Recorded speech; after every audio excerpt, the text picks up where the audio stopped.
day of the week. East Coast, West Coast, all points in between, we are always on. So go to your app store and download the Real 1100 app and listen wherever and whenever. The Real. You are tuned into WWE AM 1100. The opinions expressed during the sponsored programs on this station are strictly those of the program hosts, guests, and callers and are not necessarily those of Beasley Broadcast Group, this station, its staff, other advertisers, or agencies. Yes, this is Mr. Controversy, and this is the infamous three-point conversion station. Keep it locked.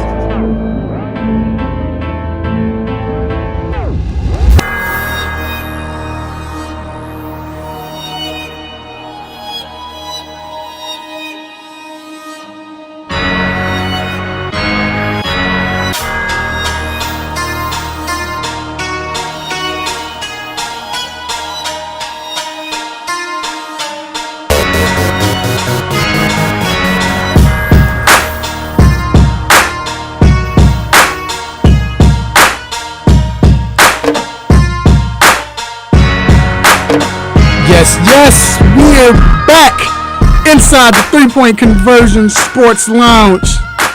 And I'm your host, Mr. Controversy. Did you miss me? Man. Can't wait to talk about sports today. We got a great day of sports, man. Well, I guess we should say NBA because basically that's what we. It's the only thing that's the only thing that's kind of popping right now. But either or, we have a great show lined up for you. And first of all, like I always say, I hope everybody is healthy, safe, doing well. We want everybody to be good. You know, I know it's Valentine's Day weekend. People got plans, trying to go out, but just be safe. But yet still, man, like I said, we have a show to do. We have 2 hours to entertain you, to give you insight on some things going on in sports. And first of all, I'm not doing this by myself. I have my road dog, my partner in crime. Well, before I get to him, because he's back, but let me get on to G. G held it down. Always hold it down, but G was the featured part on the show, man. G even had, at the end, he even gave a shout out and everything he was going to say. What up, G? Yo. And then I got my partner in crime. Yo to say? Huh? More than yo. No, he gave a shout out and everything. My road dog. What up, D? You heard him. What up, D Intellectual? What up? How you been, bro? I'm good, man. I'm glad to be back, man. You know what it is. Yeah, man. Man. So Super Bowl's gone, man. Super Bowl happened. It's gone. Came and went. The season came and went. You know, it seemed like it went quick too, didn't it? Yeah. And speaking of that, that's what we're going to talk about later on today. Just talk about the season in general, and just far as how the NFL conducted themselves. I'm talking about the league now through this pandemic, and they missed. I mean, they didn't skip a beat. They had things that happened, but they kept pushing and it worked out. So we're going to talk about that. Also, we have special guest Danny Thompson, the senior writer for the three-point conversion, who also covers the Charlotte Hornets for the three-point conversion. We'll be in today talking about the Charlotte Hornets, talking about everything from LaMelo Ball starting. Is he going to continue to start now? He's been starting just because of injuries and pandemic issues, but will he start? Also, what's going to happen with the team moving forward? Can they continue to be consistent and winning? Then we have Mr. Edwin Powell over with Hawks Beaks. He covers the Atlanta Hawks. He's going to be here to talk Atlanta Hawks. There's a lot of rumors going around with John Collins trading rumors, and they listening to offers now. Someone posted yesterday that they realized they messed up with Rajon Rondo picking him. Is that true or not? We're going to get into all of that. Also, speaking of just getting into stuff, it's funny, man. You got a lot of so-called old heads or former players, and these are Hall of Famers, but making a lot of noise, been talking a lot of stuff about today's sports, whether it's NBA or NFL. Not all good, not all bad, but we're gonna dissect everything they've said, man. Some I might agree, some I don't agree, but we'll get into that. And then we got quick hit, stop it. What's on our minds? Make sure you let everyone know they can listen to the show live locally on 1100 AM WWWE The Real. Also, we're streaming live on the 3-Point Conversion Facebook page, the 3-Point Conversion YouTube channel, and 3pointconversion.com. What up, what up, what up? Appreciate y'all for listening and watching. Also, we're on iHeartRadio, and we're on TuneIn Radio. You go to 1100 WWWE, you'll see us. All right, bro. You ready to get this going? Let's get it. All right. Let's get ready for these quick hits. Let's get it.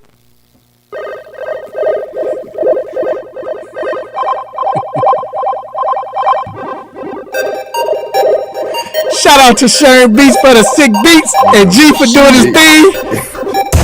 All right, first off, so the Washington football team cheerleaders who sued the franchise after discovering they appeared in the 2-minute lewd videos that employees secretly made from outtakes of 2008 and 2010 swimsuit calendar shoots have reached a confidential settlement. Last August 25th, this was after Washington was getting hammered with everything. And everybody was getting on them. Yeah. But remember they came forward August 25th and claiming that they were sexually harassed while working for the Washington football team. The workplace investigation is still ongoing, according to NFL officials. Your thoughts, man? Creeps. That's some creep stuff, man. Taking these videos, outtakes, and letting them do that. Of course, they got a confidential settlement. We don't want to know. We don't want them to.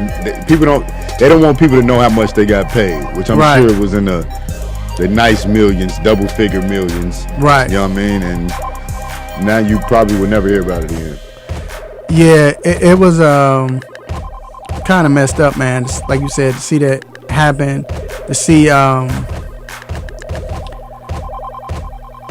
you will never hear it. Like you said, you will never hear it again. That's it. It's it. I mean, they reached a settlement, but what does that mean? Non-disclosure. Can't talk about it no more. Can't bring it up in no interviews. It's done. You got your bread. Sit back. But what does that mean for Washington football team as a whole? You know what I mean? What is that? What is it like in there? You know what I mean? Well, they did get rid of. They got rid of those people that was that did it, but you got to think about what it was, right? What was it going meant. on. Yep, I'm with you. Know what I mean? You can't just. Yeah. We'll see. No, I'm with you. We'll see. Moving on. Texas Lieutenant Governor Dan Patrick announced that this we're talking about the ESPN guy. I'm just kidding. All right. But right. And you ain't even the governor. You're the lieutenant governor. Dude. But the Governor Dan Patrick announced that the Star-Spangled Banner Protection Act, Senate Bill 4, will be among the legislative priorities. The purpose of the bill is to ensure that the national anthem is played at all events which receive public funding. This comes in response to the Dallas Mavericks owner Mark Cuban ordering the national anthem to not be played before home games this season. The NBA issued a statement demanding all teams play the anthem as fans are welcomed back into the arenas. This is my thing. I don't like it. First of all, who broke? It was cool. Because nobody noticed. When nobody didn't notice, it was all good. Yeah. But as soon as somebody found out and it became an issue, it became a bigger issue. Well, that was like the Kaepernick situation. Like nobody knew Cap was right. Was sitting down until somebody noticed and said, then everybody made it a big deal. Like, my thing is, man, again, go back to the Star Spangled Banner, read the lyrics, see what it was about, and then determine if you want to be a part of it. You know what I mean? And I know the NBA usually is on the forefront doing this, doing that. So I definitely give them gratitude and props for everything that they do. But like, man, if I don't agree with the Star Spangled Banner and I don't agree with it, then it is what it is. But we can talk about, the old man, why he ain't in the NBA or why his career got cut short. You know what I mean? Because of that. You know what I mean? So, 9 years, I definitely think he would have played 15, 17 years. Yeah, no, I definitely agree. Moving on, Jacksonville Jaguars Director of Sports Performance Chris Doyle has resigned. Doyle was the strength and conditioning coach at Iowa and was fired last June after multiple former Iowa players spoke out about racial disparities in the Iowa program and incidents where Doyle allegedly made racist comments and belittled players. Fritz Pollard, Alliance Director Rod Graves, said in a statement, his conduct should be as disqualifying for the NFL as it was for the University of Iowa. Urban Meyer's statement, I've known Chris for close to 20 years, reflects the good old boy network that is precisely the reason there is such a disparity in employment opportunities for black coaches. I think Urban Meyer should be fired. Yeah, for hiring him. Why? Yep. I think he should be fired. Me and Josh talked about it a little earlier. I think you've lost the locker room already.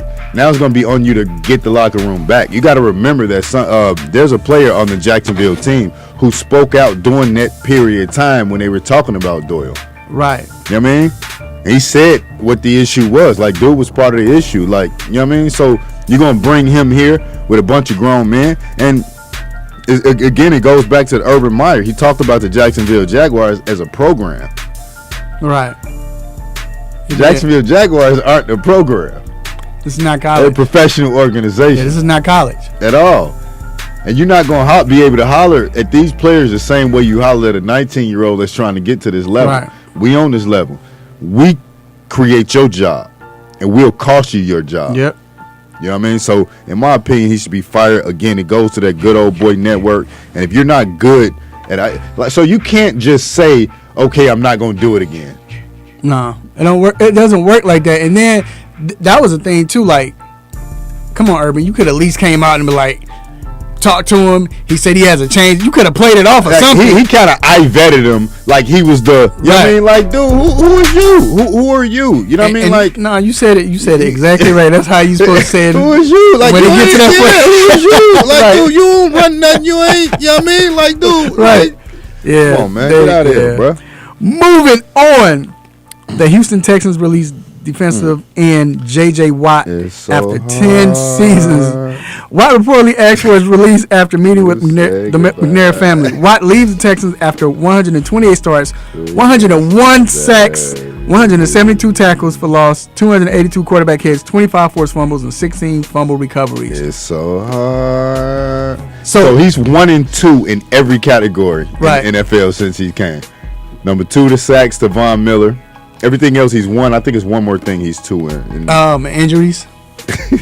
So it's games missed. Well, he broke his back. You remember Mike Tyson said that I broke my back. But he didn't. Last few years it's been, Yeah. but I expect a big, a comeback type of tour, Just to depending on what's going on.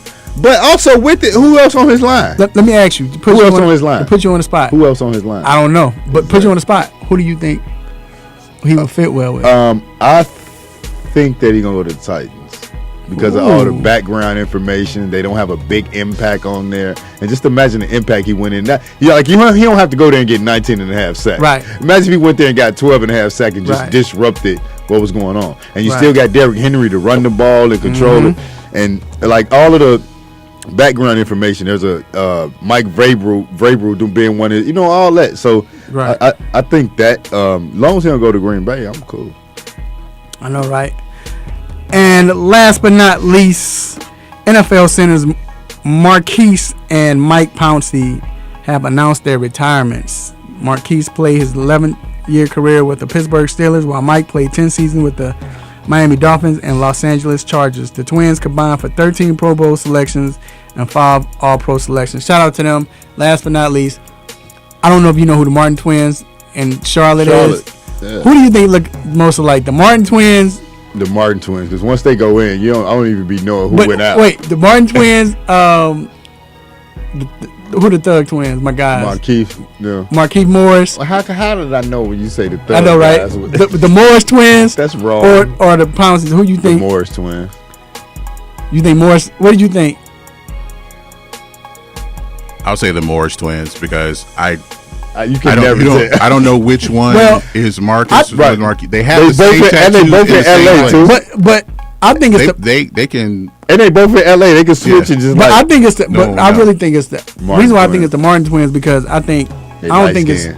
no. I don't think Morris has. They're not twins. I think one just.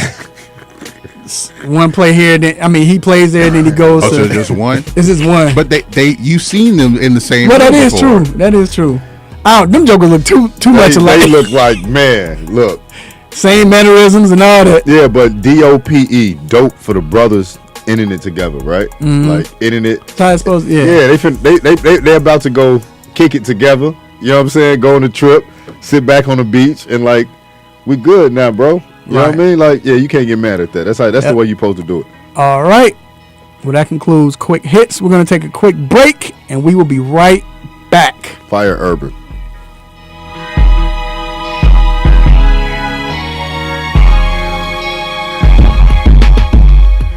Have you been looking for a radio station that gives you sports? I don't believe it!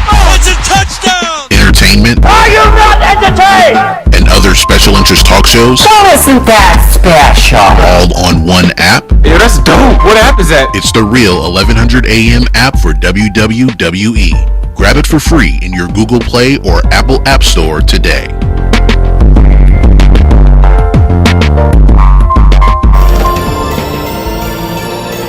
Hey, this is Gary Payton. Y'all listen to 3-Point Conversion Radio. It's the bomb.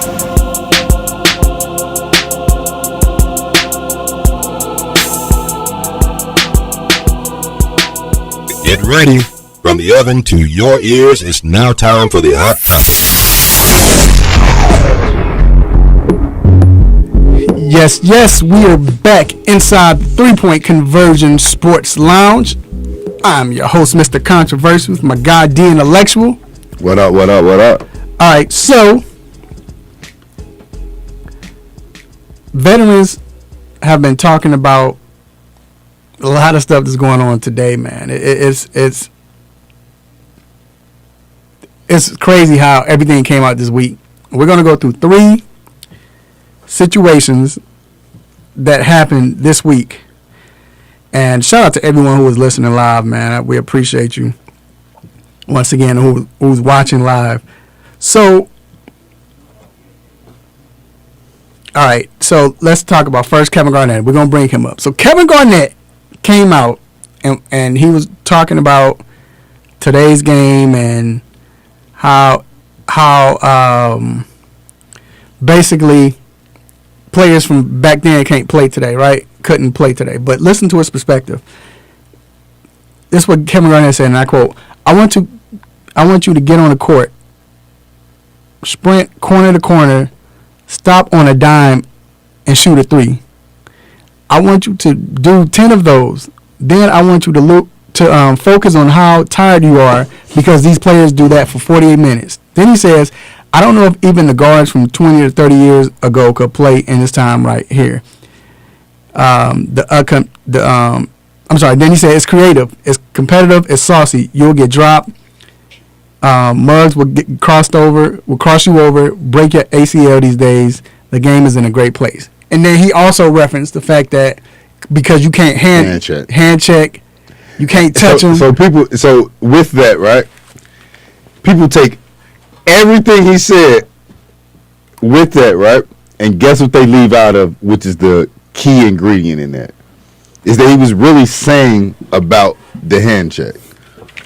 You know, and it's not to take away nothing that he said or what the players do now. But his biggest premise with that is that he was talking about you can't hand check, because you pretty much was guarding people and telling them where you will allow them to go. So, and I don't think he was just focused on him, but he was saying he brought it. I love the way he brought everything in, because it wasn't just they can't play today because of just hand check. You know, we can't. But then he gave praise to them, but then also told the story, like you said, with the hand check, like we're used to playing a certain way. So it wasn't like he was bashing each. Right, I don't think he bashing them, but I think what people fail to realize with it, right, is the players that played 20, 30 years ago, they would have came up in this era, right? Mm-hmm. So what would they have been doing? Playing this type of game, right? Right. So and that's why the LeBron and the MJ and the Bill Russell and all them comparisons are that's why MJ talk about it all the time. You can't really compare eras, because you don't know what would have happened. You don't know. Like, if you had been doing Euro step in the 80s, what would have happened? Someone would get knocked out. But not on the play. It'll be like sometime later in the game, because they won't forget. Yeah, you ain't getting. Because they used to get Marcialonis, like Marcialonis used to kill him with the Euro step. He was the first one to do it. Yeah. And you gonna get these problems, and then bro. the next time he came in, he thought about it the next time he was gonna do it. He's like, y'all got it. You know what I mean? So I'm gonna tell you, I agree with what he's saying. I agree with everything he's saying. It's totally different. Now, of course, we all know we shouldn't have to say it, but if they grew up in this era, they would be able to play. That's what I'm saying. That's it. That's all I'm saying. So I hate this. I hate when people say, "Oh, the players in the '80s couldn't have, and the players in the 2020s they could." Well, the players in the 2020, if LeBron had came up in the '80s, he would have been he'd have been dominant. He would have been beast. Now, if you're just talking about if we're just saying take this LeBron from right now and transport him back to the '80s, he was good, but he be real good. But he gonna want his fouls. Yeah, he have to. Right. If you bring Dennis Rodman from the '90 Pistons to 2020, we ain't got to go that far. We can go to '98 Bulls. Right. You bring him to 2020, he probably gonna play 10 games because he's gonna be suspended for the rest of the season. Right. You know what I mean? Like it's. But if you come up in it and this is what it is, this is what it is. You know, we're in a lot of groups throughout social media, and so I don't like how the groups be like these players and they always bring it like, dude, like it's okay. Like every era can be different. You think your father think the same way about basketball that you think? If you're 40 and your father, I'm talking about my uncle. He's older than me, right? He say Jordan is the best player ever, but he also know he didn't seen Wilt. He's seen Bill Russell. He's seen these other games that we weren't able to see. Right. I can't say Bill Russell's the greatest player ever. I can't say Wilt Chamberlain the greatest player ever. Right. I think part of it is that where it also, I don't know if this is a Gen Z thing. I haven't seen a lot of Gen Z versus millennial articles about fashion and musical taste and all that. But I get the fashion or musical. but the thing is it's like if one person like prefers an era or prefers a style of play, it's like you have to disparage everything else. Yeah. Mm-hmm. Like if you're a fan of LeBron, you have to disparage Jordan, or if you're a fan of Jordan, you got to disparage LeBron. Like it doesn't have to work like that. They both can be great, right? Like literally, and I say that all the time. I'm not going back with the LeBron and Jordan argument no more. I'm not arguing with nobody about that. They both are great. And then some people will bring up somebody will bring up LeBron if you're not even talking about. You ain't even talking about LeBron. You can say something about, it ain't even got to be about Jordan no more. You can be talking about basketball. It could be in the comment, it'll be like, well, you know, LeBron better than Jordan. What? I know we're going to get to this in a second, but it'll be like, oh, Steph Curry's the best shooter ever. Well, you know, LeBron shot 43% in 2015. Like, we're not even talking about. Okay, that's a great segue. And so and all my people that love LaMelo, you got the LaMelo Ball fans. They don't act like that. LaMelo Ball fans are just passionate about LaMelo. They just want him to play. They just want him to play more, and they don't. If you don't say anything bad about him, they're good. I rock with that. I rock with that. Good. But just to be, because I'm talking about LBJ fans and Michael Jordan. Sometimes it gets weird with LaMelo fans because every time Devontae Graham makes a mistake, well, LaMelo wouldn't have done that. Right. Well, you know that's because of the coach. I was watching the game last night. Graham did do something. I was like, you better watch out. Right. But that's the coach. But all right, here's the next one. The next one is. Let me go to okay. So Ray Allen came out, and Ray Allen said that Reggie Miller is a better shooter. He still thinks Reggie Miller is a better shooter than Steph Curry. I've read that too, and what he was saying.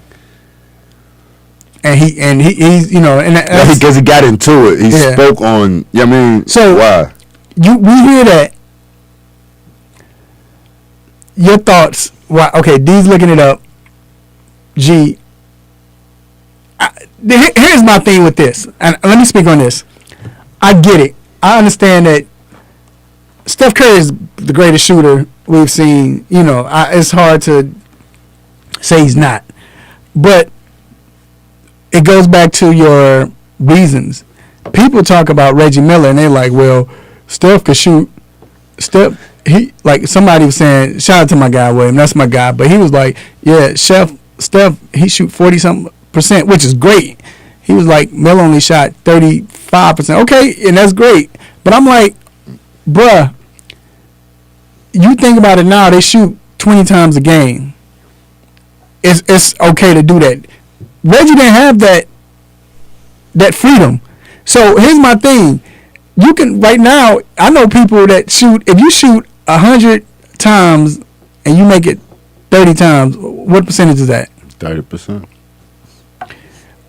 If Reggie goes 2 for 5 or 1 for 5, like 2.5 or like 5 points, whatever, it'd be around 30 something. That's 40%. But you remember they also wasn't shooting 17. I looked at somebody's stat line the other day. How many times? How many times he shoot? Yeah. It was Buddy Hill. How many times he shoot? He shot 16 3-pointers and 1 2-pointer. But that's like 6 for 17 or 7 for But to me, that's my point.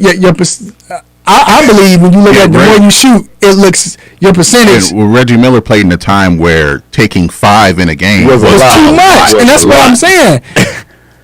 So some of my point on it, right? I actually don't think Steph Curry the best shooter on his team. That's just my opinion.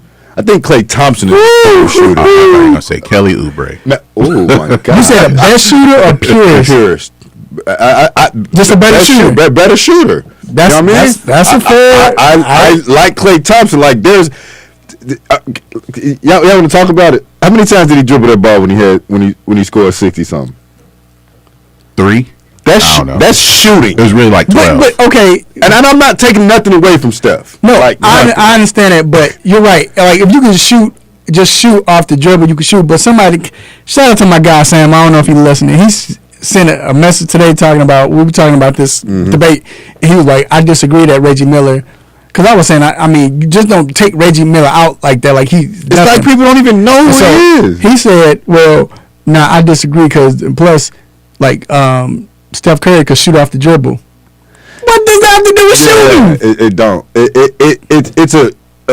It's a great segue, right? Like it gets you into it, and I mean that's just a skill. Yeah, that has nothing to do. But okay.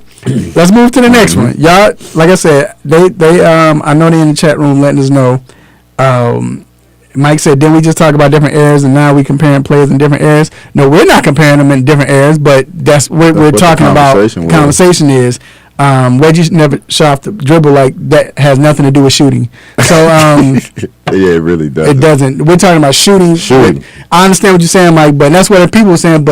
And I think Mike is making a point. What I was making. Yeah, but it's also the style of play. The styles of play have changed. Yeah. Like with Reggie Miller, he was coming off. Steph does the same thing too. But with Reggie Miller, that was what a shooting guard was supposed to do. Exactly. Okay. Steph revolutionized the game. Hold on. Let's wait. You know what I mean? Before we go, on shout out to people on the YouTube chat. Alex I don't want to mess up your name, bro. So Alex from YouTube said Kevin Durant and Harden got some. I don't know about Harden, but Kevin Durant, he might be part of that great shooting too. Oh yeah, he definitely. Okay, he's pure too. Yeah, let's go to the next one. The last one. Mm-hmm. So Jerry Rice came out and he said, "I don't have 7 Super Bowl rings, but I think I played in an era when football was more of a contact sport." You sound salty. You're seeing a lot of that now. Players are protected, Rice said. When you have 7 rings, you're doing something right. I think with Brady, he still wants to play. He said something about playing until he's 45. I think he can do it now in this league because players are so much more protected. Okay, I agree. So, yeah, he can have the GOAT status. I never wanted that status anyway. There's a couple things with that. First off, wait. Can you get to stop it? That sounds like some hate behind trying to give him praise. I don't. Yeah, you're not getting away with that. Hate in the middle of the praise. Stop it. All right, it's a couple things with that. First, Jerry. I think I stopped listening to you when you had that helmet on with the chicken and Popeyes. Y'all remember the? He had the. Come on, man! Like, dude, you like. Right. But nobody ever called him the GOAT, right? Like, we'll say he's the GOAT receiver. Right. You can sit back, and there's people that argue that, hey, maybe he wasn't. You know what I mean? Right. But yeah, no. When I don't care about protection. I don't care about this, that, and the third. I don't even like Tom Brady.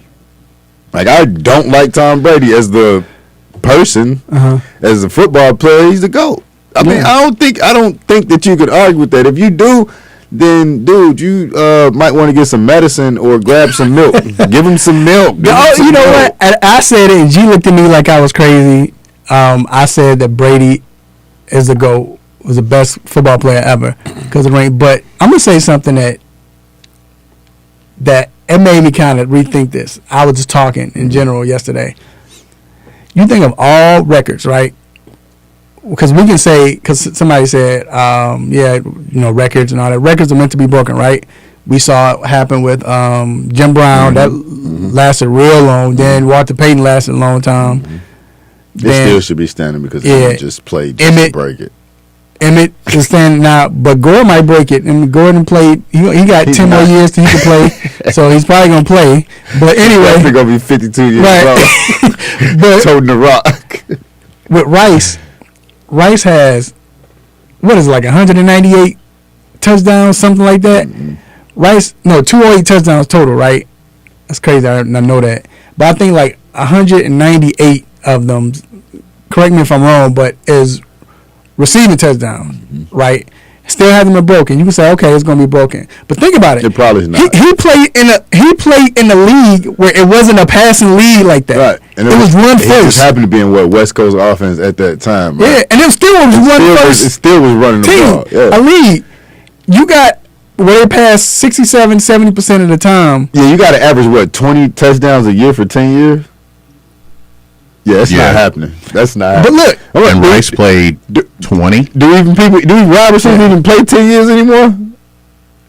Teams won't let them. They probably feel like they can still play. Like it'll be hard to see another Jerry Rice because even though he was productive at 40, he was on the Raiders when they made the Super Bowl. He had over 1,000 yards, but you're not going to see receivers. He made Gannon an MVP. But listen to this. Oh man, what? D, listen to this though.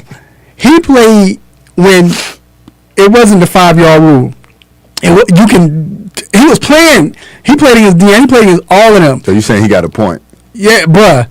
The fact that this Joker scored, I almost said something else. The fact that this Joker scored 22 touchdowns in 1988, and it was a strike league. The strike year, and he only played 12 games.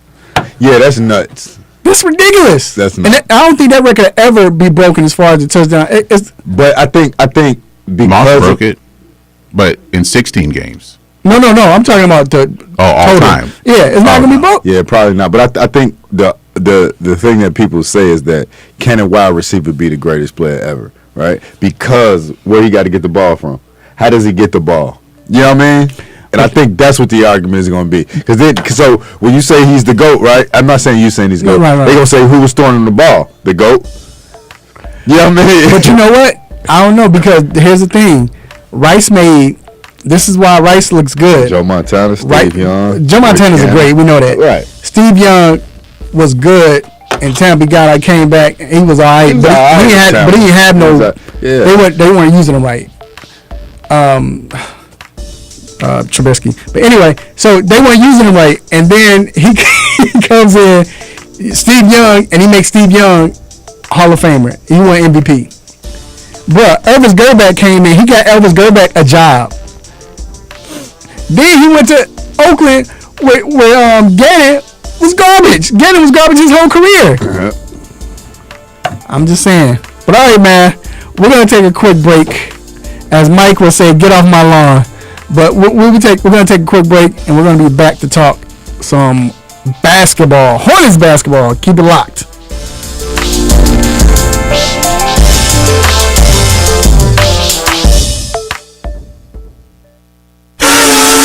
Real 1100 would like for you to join us in a celebration of Black History Month. Elijah McCoy is often regarded as the most famous black inventor ever.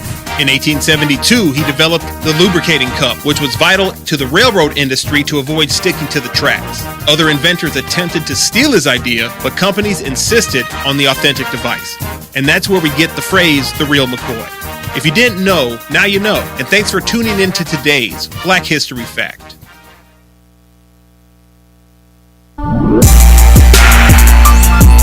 is Harrison Barnes. You're listening to 3-Point Conversion.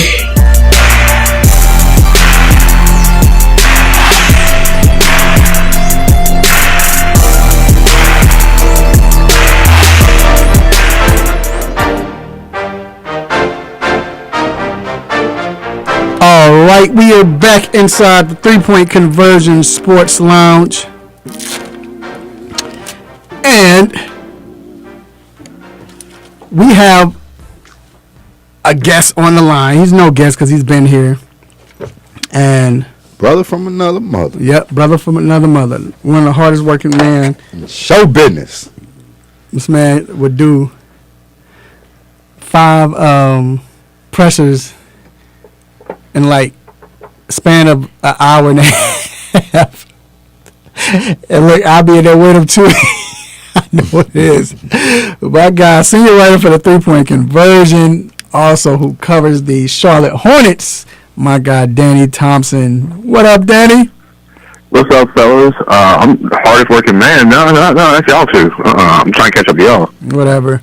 But hey man, so we here talking Charlotte Hornets, and all right, finally it happens. LaMelo is starting. Everybody wanted LaMelo to start. Everybody been asking for him to start. He's starting now. He's starting because of circumstances, as far as players getting injured, then the pandemic and everything. But will he be a starter moving forward?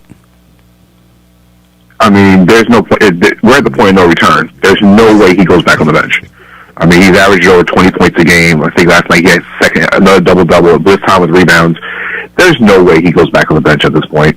It would have to say, the only way he goes back to the bench is due to circumstance. And the circumstance is he would have to get hurt at this point.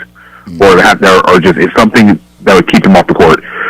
He's played so well. I mean, he's transitioned well. He's played well when Terry's been out. He's played well when Devontae's been out. He's played well with both of them in the lineup. So at this point, you can't go back. Yeah, I definitely agree. First off, let's sit here and say Danny said he was going to be starting by January anyway. Yeah, it happened February, regardless right, to what the reason was.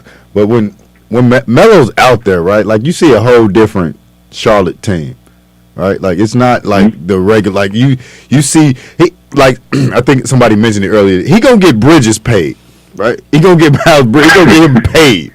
Like just off the top because of the way their chemistry is. He going to get him with double figures paid anyway. So LaMelo is definitely doing his thing. With LaMelo, it's just a special case with him. But you're right. He's going to get Miles Bridges paid. Now, the coach James has mentioned that he liked the 3-guard lineup. Should he continue with this, you think, once they're fully healthy? I think it really depends on matchups. It's something that's not sustainable long term because if you're running 3 guards with Gordon Hayward, as you've seen, or we've all seen, the Hornets get destroyed on the rebound again. I think it's kind of like the Golden State Warriors death lineup when they used Draymond Green at the center. You use it in certain situations because when you have all 3 guards on the court and you have Gordon Hayward, the spacing is out there. You're going to have to guard all the spacing. And the surprising thing is LaMelo's been shooting his 3-point shot at a higher clip than what everybody expected. I've been thinking since he's going to start, I think he's been right around 38 to 40% from behind the 3-point line. So if he's hitting threes on top of Devontae, on top of Terry, on top of Gordon, Charlotte's kind of hard to stop on the perimeter at that point. Yeah, imagine we 2 months in and he got Rookie of the Year already. Like it's he's 1 and 2 in every category for the rookies, and so yeah. Now Vernon Carey Jr., the other rookie, been balling in the G League, man. He posted games of scoring like 23 points, and then the other one he had 33 points and 19 rebounds in one game. If he keeps this up, should they put him in the rotation, or do you think they would try to trade for a big man still? I think at this point, I mean, the reason why they haven't traded for a big man because they wanted to see what Carey and Nick Richards can do. Carey's played really well the first 2 games down there on the offensive side. The defensive parts of his game is still being worked upon. It's still a work in progress. But also with Vernon, a lot of people don't realize he lost 40 pounds. So he's playing at 240. He played at 280 at Duke. So he has to get used to playing at a lighter weight and being able to be a little bit more athletic than he was at Duke. So it's going to take time. But I think the better he plays down there, I mean, you got to give him a shot when he gets back. And, you know, Greensboro is 0-2. You don't want them to keep losing, but you kind of want them to come back early enough so they can make an impact in the second part of the season. Now, with the personnel that the Hornets have, how will they be able to put together a win streak or at least be consistent? Like, I know that, you know, when they first signed Gordon Hayward, right, everybody was like, why are they paying him all this money? But, like, sometimes you got to get that piece to make the rest of the team kind of go. And that's exactly what's happened. Do you think they can you think they'll be able to put together a good win streak or at least be consistent? Well, you would think. Just the real question is with Cody Martin, with P.J. Washington being out due to COVID protocol, and then now you have the Martin twins out of protocol. Charlotte's kind of short-handed right now. They play tomorrow on Valentine's Day. The good news is they get 2 days off before Chicago. Hopefully, everybody is back in the fold. And if you know, Charlotte really hasn't been. I don't care remember the last time that everybody has been together and healthy. It's been like, I want to say almost 3 weeks before you had everybody together. I mean, we had Jalen McDaniels coming back on Sunday, hopefully, because they're running short on players. Then, you know, the question to answer your question is, the win streak can happen. The question is, can they get the win streak on the road trip? Because they have a couple more home games left. Chicago next week, along with Golden State and Denver. And then after that, they have a brutal 6-game road trip before the All-Star game. So, All-Star break. So, if the winning streak happens, it has to be now because I'm not sure if it's going to happen on the road trip. So, okay, they haven't played, you know, together, all of them healthy. If they get healthy, what do you see the lineup situation? Like I said, I know you talked about a 3-guard lineup, but now this is everyone's healthy with Biz. What not Biz, but Zeller playing, Biz. You talked about a 3-guard lineup. Is it possible? Would you like to see? And I don't want to say like you want Devontae to go on the bench, but if he comes off the bench, do you think it can help this team because of, even though he played 3 years, he still plays like he's a veteran compared to everyone else on the team besides Terry, Zeller, and Gordon. So would it serve Charlotte right to have him come off the bench to lead that second unit? I think it's not how you start; it's how you finish. I think when it really depends on what PJ does. PJ's been up and down this season. If PJ continues to be up and down, you might see a 3-guard lineup. I think one of the things with the 3-guard lineup is you have to have Zeller at center because of Cody being 7 foot tall. You're not putting Gordon Hayward anywhere on the bench. Okay, that's just not happening. The real question is, if P.J. Washington continues to be down instead of up, you got to play the 3 guards. But in a perfect scenario, Devontae comes off the bench, but Devontae is in the closing unit to end the games because you need his 3-point shooting out there. You need the fact that he can stretch the floor on the offensive side. He gonna ask for a trade. Who? Devontae Graham, if you bring him off the bench. I mean, the one thing with Devontae is this. Charlotte, so it's one of two things with Devontae. Charlotte has the team option at $4.4 million next year because he started enough games to hit $4.4 million next year. He can do one of two things. He can either A, opt into the 4.4 and take it and become an unrestricted free agent, or Charlotte and Devontae can work out a deal this summer to extend his contract. If he believes that he can go and make more money in the open market, Charlotte picks up the option, and he walks out the door next summer in 21 and 22, summer 22. That's on him. But I think in this market, as we learned with Isaiah Thomas in Detroit, in Boston, it's hard for a 6-foot scoring guard to get the big contract. It's hard. Yep. You know, he's not a pure point guard. He can run the offense very well, but he's not a pure point guard. He needs to be able to shoot. So, I guess he's a higher energy guy. So, I mean, in Charlotte's case, they kind of control all the cards here. And Charlotte's not going to trade him because you're not going to get fair value for him or equal value for him. For what he does for your team. Well, not even that, because he's young. I mean, he's young. And you don't. Yeah. I mean, he's making what, less than $2 million this year, and you're getting 15 points and almost 6 assists a night. Yeah. I call it the Kyle Kuzma syndrome. When the Lakers, when they were trying to acquire Anthony Davis, and the Lakers were reluctant to trade Kyle Kuzma, not because of his talent, because he made $1.9 million. Yeah. You throw Brandon Ingram's contract in there, it makes it easier. Right. But why would you give up Kuzma that makes 3 times less? Yeah. That pretty much can give you the same production. Well, all right. There you have it, Mr. Danny Bartholomew Thomas. No, I'm just playing. Danny Thompson. We appreciate you, Danny. Danny want to call everybody by their whole name, government names. But now I'm messing with you, Danny. All right, man. You can follow him at Danny3 Thompson online. So appreciate you, man, and you have a great day. I'll tell you. You guys have a great weekend. All right. Too. All right. Keep it here. We still got more basketball talk coming up. Don't go anywhere.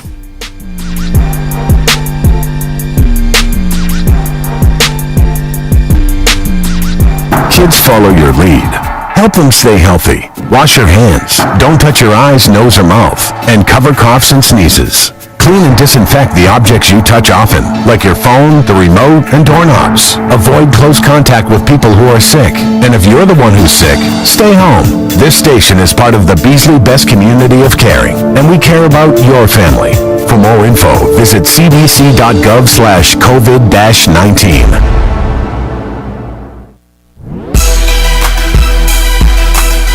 What's going on, guys? It's John Collins from the Atlanta Hawks. You're listening to the 3-Point Conversion Radio.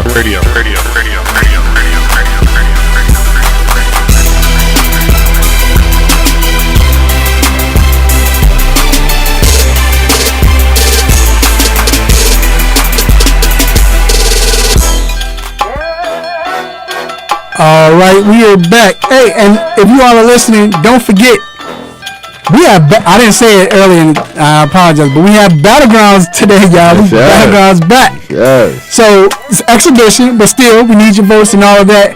But if you want to compete in the tournament, we're going to have that coming up. Let us know through here, through the chat, text me, DM me, message me, or message us, and all of that. $100, you win. If you win it, all right. And Danny Thompson was the last winner. So, all right. So we have another guest. My God, man, this guy's very knowledgeable of basketball. Call him the gray-haired basketball wizard. No, I'm just kidding. But got my guy here, my guy. Mr. Edwin Powell from Hawks Beat. What's going on, Eddie? What's going on, fellas? Hey, you would be correct with that assessment of the gray hair, my man. It's all good.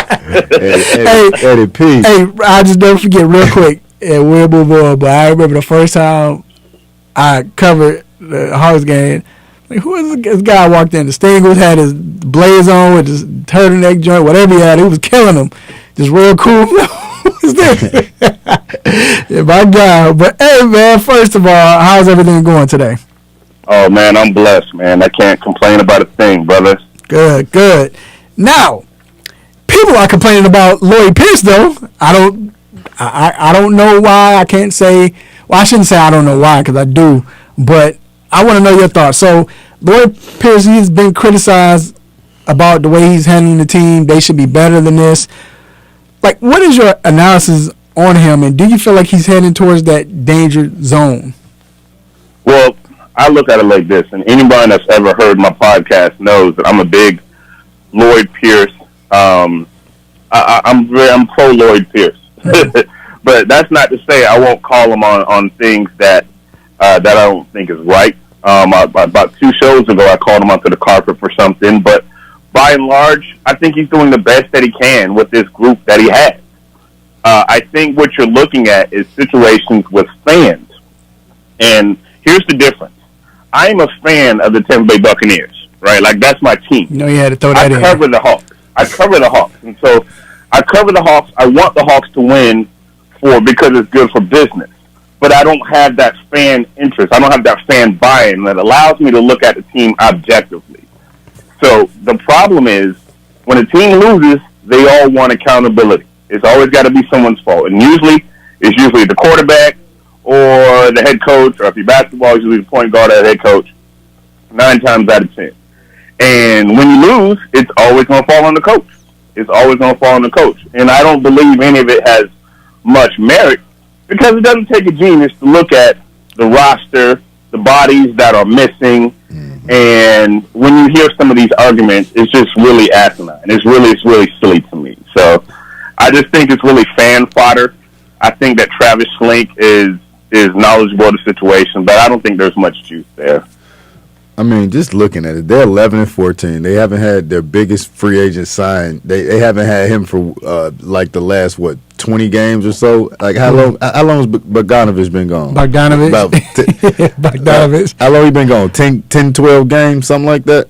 Oh, he missed about. And the thing is, and it's funny because Atlanta Hawks Twitter, I saw somebody. It's funny how Lloyd gets the blame for everything. I saw one time 2 for 8. And he get the blame for it. Yeah, I saw one. I swear to God, I saw one tweet that said one time Trae had like 2 turnovers or something, and somebody sent out a tweet talking about, can Lloyd teach these guys how to control the ball and not turn it over? I'm like, oh my God, you think that he's not preaching this? Like that sounds like Charlotte fans. It's ridiculous. That's how they blame Borrego for everything, but. Yeah. So have you seen growth in Trae Young's game so far this year? To be honest with y'all, man, and one thing about me, y'all know I'm gonna keep it 100. I mean, I think I wouldn't say growth. I mean, I've seen better shot selection out of him. I've seen better game management. But to say he's a better player than he was last year, I think he's kind of treading around the same waters. I mean, and that's not necessarily a knock. That's not necessarily a knock because he's still playing good basketball. I think one thing that I haven't seen consistently from Trae is his consistency. You know, and to me, if there was a knock on Trae, I would say that the consistency isn't there. The statistics show that his floater isn't as effective this year as it was last year. But, you know, it's kind of a mixed bag depending on the night. But I haven't seen the consistency out of Trae that I would have liked to see in this year coming up. But, I mean, he's still playing at all-star level to me. Yeah, I would have to agree. For me, it's the turnovers, the defense. And now for me, it's kind of like I don't want to say he bought into that he's ice Trae, but you kind of see it on some plays, right? And I think it came out the other night when he thought he got fouled on that Willie Cauley-Stein play, like that part, right? Like really wasn't a foul. We're not gonna call it at that point because you know what I mean. You can't call that foul, bro. Not with 4 seconds left. But you know what? I agree with, and we'll move on. But I agree with Trae getting upset because at this point, if you're starting an All-Star game, he probably won't start this year, but going back, he started an All-Star game. Okay. He's been having, you know, his stats and everything. I feel like the same way with Ja. Sometimes you gotta fight to let them to feel like. And yeah, I mean, I ain't tripping on him. I'm with you. I ain't tripping on him like getting his point across so that next time it happens, maybe they'll look at it differently. But I'm just saying. But I think I think he did it the right way. And Lloyd didn't agree with the call. Like we know you're not gonna make that call at the end. We know that. But it was a foul. I mean, he knocked Trae Young. He knocked Trae Young over, and he said, "I didn't see Trae Young." That's what a screen is for, and you knocked him over. That's normally a foul, but you're not calling that at the end. So, but I understand that, you know. But everybody did what they had to do. Yeah, everybody did right. Follow the whistle. That's it. He should have hopped back up quicker or something. Right. Everybody did what they had to do. All right. So, okay, we got to get into this. We definitely got to. So there's been rumors building about John Collins being traded. Do you think they should trade him or try to trade him, or do you think they should and will keep him? I think that John bet on himself, and I think he did the right thing. Yeah. I mean, but here's the thing: during negotiations during the beginning of the season, would I have flown out and just give John the max? No, I wouldn't have. I would have done the same thing that Travis did and say, yo, man, give me a healthy season. We'll see what it is. Show me your worth, and then we'll talk. If somebody, he's restricted, so they still have the last word. Mm-hmm. I think that come the off season, if somebody offers him the money, if somebody offers him a max, I think the Hawks would be silly not to match it. Because to me, I think that John Collins is the leader of this team. And I might get some pushback on that. People say Trae, but you know how it is. You've seen the team, Raphael. You've seen John is the rah-rah guy. John is the, hey, let's go, guys, let's go. John is the, hey, let's keep it together. John doesn't mind calling out Trae. John is the leader of this team. It's not Trae Young. And so I think that if you're going to build a team, you want to build your team on these two pillars, you're going to have to max out John. And you may not want to, but you may have to. And then you have to worry about all the other chips after you max out John, because you know you're going to max out Trae and just figure out all the auxiliary pieces. Now, as far as him being traded, I don't think that is an option, because if you look at the simple money aspect of it and you look at what you can get in return, first of all, you're not going to get anything of equal value if you trade him. Hawks are beyond the point of stacking draft picks, so don't give me the draft pick thing. Second of all, it's a money aspect. John is only pulling in $4.1 million, so if you trade him, man, oh man, the most that you can get back is a player making $7.3 million. Right. So the idea is maybe you package a Tony Snell who's on a $12 million a year expiring contract. Maybe you package him, and then you can get maybe $21 million, I think $28 million or something back in return. But still, you're not going to get much back if you trade him. So I think the Hawks are going to try to ride this out. I think that in the offseason, you got a team like Dallas, who we've been hearing is very interested in Collins. Mark Cuban is a smart businessman. If nothing else, he's just going to drive up the price. Right. I can see Dallas or New York offering him a max. And New York, and at the end of the day, Atlanta is saying, look, man, our hands are tied. We got to max him. And I don't think that'll be the worst thing for the Hawks. Yeah, he definitely won by betting on himself. Like, you can't ask for much more, but like he the Hawks. I rock with that. Now, looking at all the free agents available, including the rookies, what are your thoughts on how they perform with the free agents and the rookies? And please talk about this rumor with Rondo.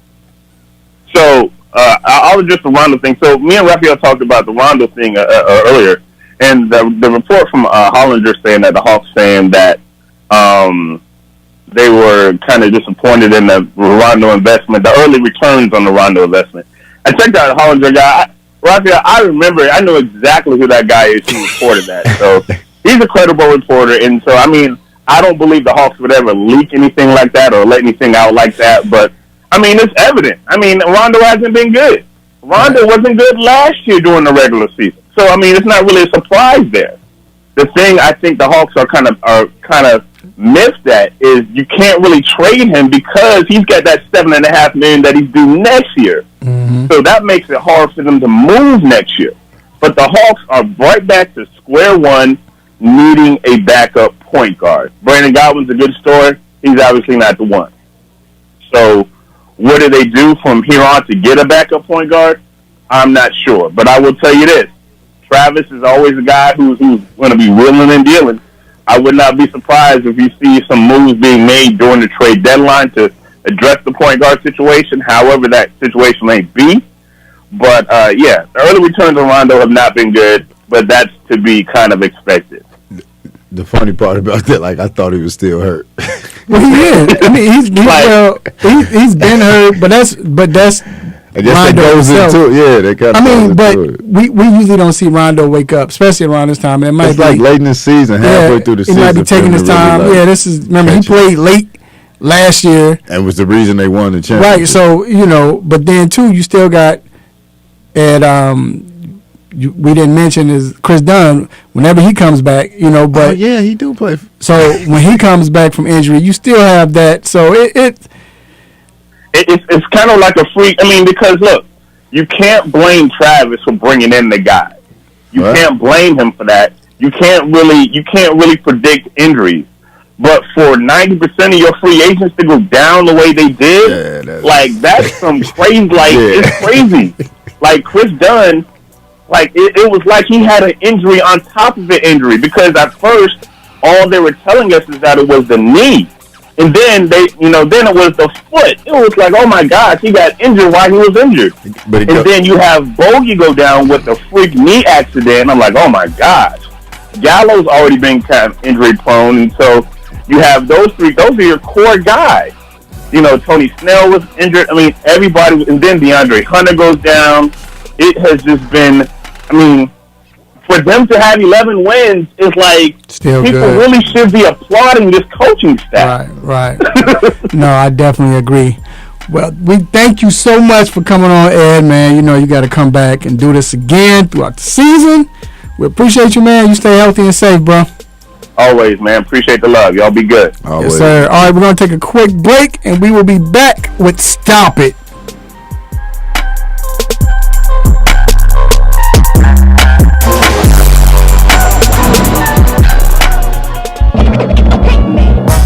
What's happening? It's your man Big T doing big things. Y'all know what it is. ATL Hawks official DJ and Rap City forever. You're checking out the 3-Point Conversion Radio. You dig?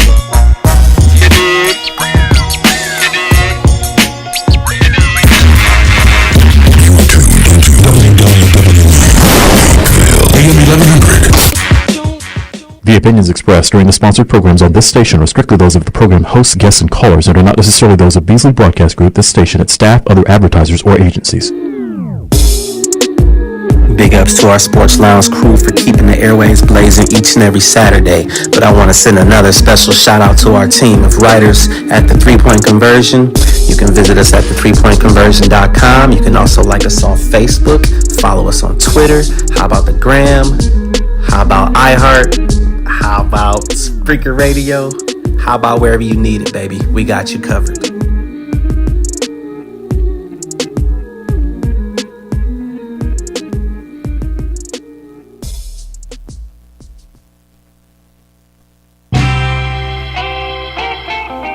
No mercy, don't let up on him. Go hard on him, Mr. Controversy. Hit him with the stop it button.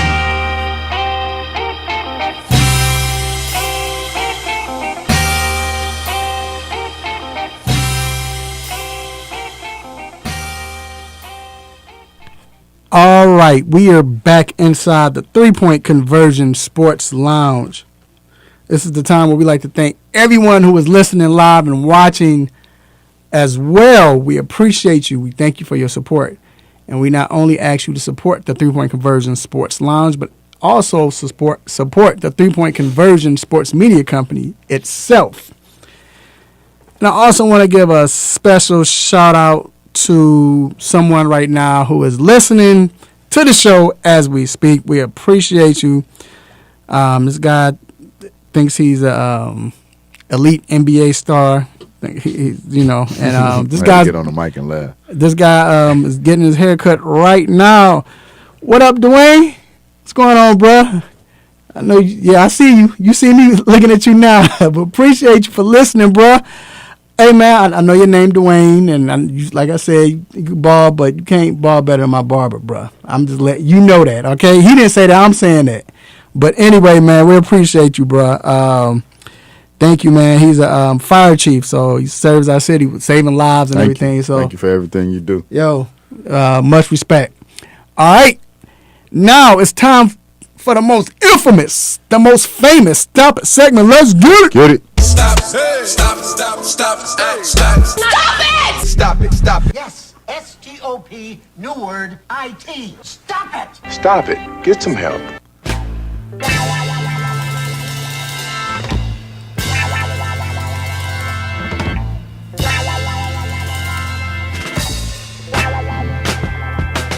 All right, D, it's on you. Yeah, so my Stop It this week's goes to Mr. Tristan Jarrett, Jackson State's leading scorer. So he got into an argument on the bench with one of his teammates, which is, that's the first thing, you kind of don't want to do. Mm-hmm. Then he decided to walk off the court and throw his jersey and lead the game.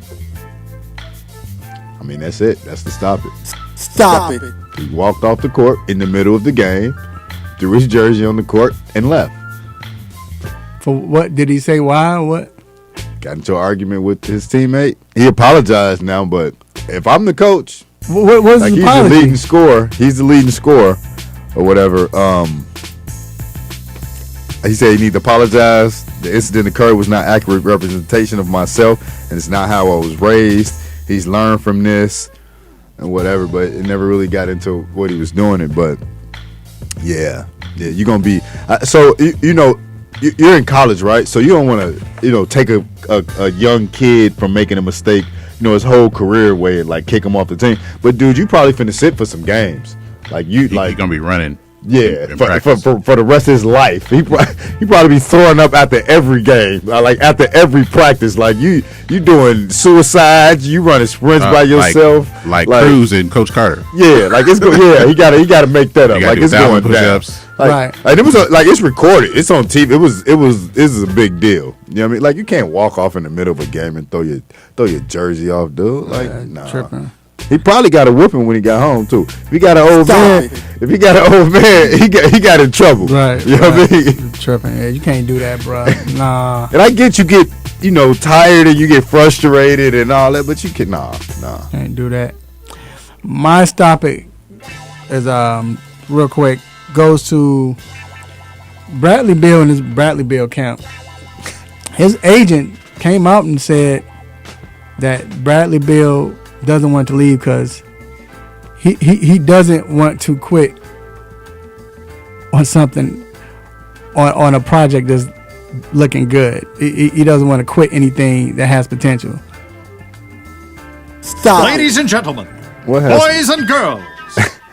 Sorry. Oh, I thought he was. That's part of that. I thought he was introducing the stop it. Like, here's the stop it. But like, come on, man. Like, really? Yeah. What potential? I don't want to. Yeah. What are you quitting on? Yeah. Oh, on what? What? Like, what's? Them getting the top Stop 3 pick. Yeah. He's quitting on them getting the top 3 pick. Right. In the draft. I don't know. All right, G. So you, man. All right. Okay. I don't know what's going on with that. Okay. So I got two. One goes to he should be called the Cap God, Bow Wow, talking about he's going to release an album where all the songs are all about his exes, and then after that he's joining the WWE. Right. Yeah, I heard that. I heard that. Yeah. We're gonna be Rey Mysterio too.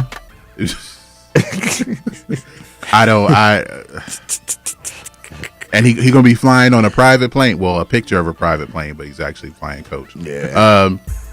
And my other one goes to I guess he's an analyst or a writer for Pro Football Focus named Mike Renner. The one thing that's weird about draft time, especially with quarterbacks, is what's the first thing you hear about a quarterback? Like if he's at his pro day or at the combine, the first thing you hear about with the quarterback, his hand size. That is one of the creepiest things I hear about the draft combine. Like, why are y'all talking about this man the size? Like, how big his hands are? Oh, he had 10-inch hands. Oh, that's good. Like, but this guy, Mike Renner, went too far. If you're looking on Facebook Live, do we want to look? It's something he tweeted. Oh, okay. That Trevor Lawrence has 10-inch hands, and then he ended it with the eggplant emoji. What? Wait, what? Ooh, yeah. Nah. Excuse me? Yeah. For those who don't know, I'm not going to explain it to you. This is a family show. Yeah. But if you don't know what the eggplant emoji means, let's just leave it like that. We don't want to get banned for nothing. Yeah, he probably going to lose his job. Yeah. So he definitely gets to stop it. He should He needs more than a stop it. He needs stop to it. Go home, get in the bed. Yeah, they tripping. Wow. He gonna lose his job. All right. Well, that concludes the Stop It segment. Where we need did to end G it find his quickly. stop-its? I know, right? All right, we're gonna take a quick break, And we're going to be back. Keep it locked.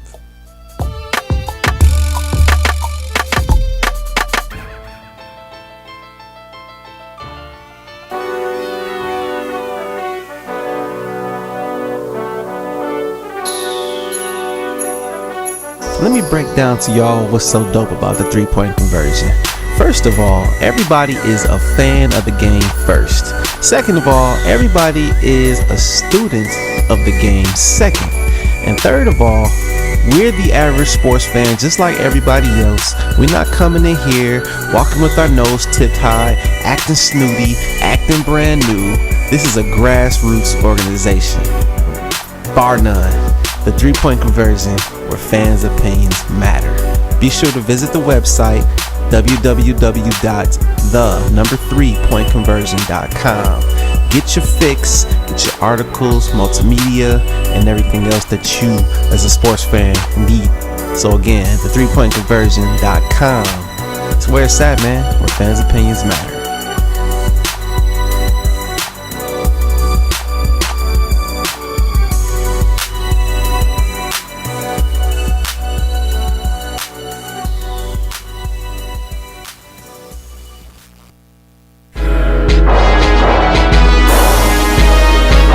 What's up, y'all? This is Curtis Razor Blades. You listen to the 3-Point Conversion.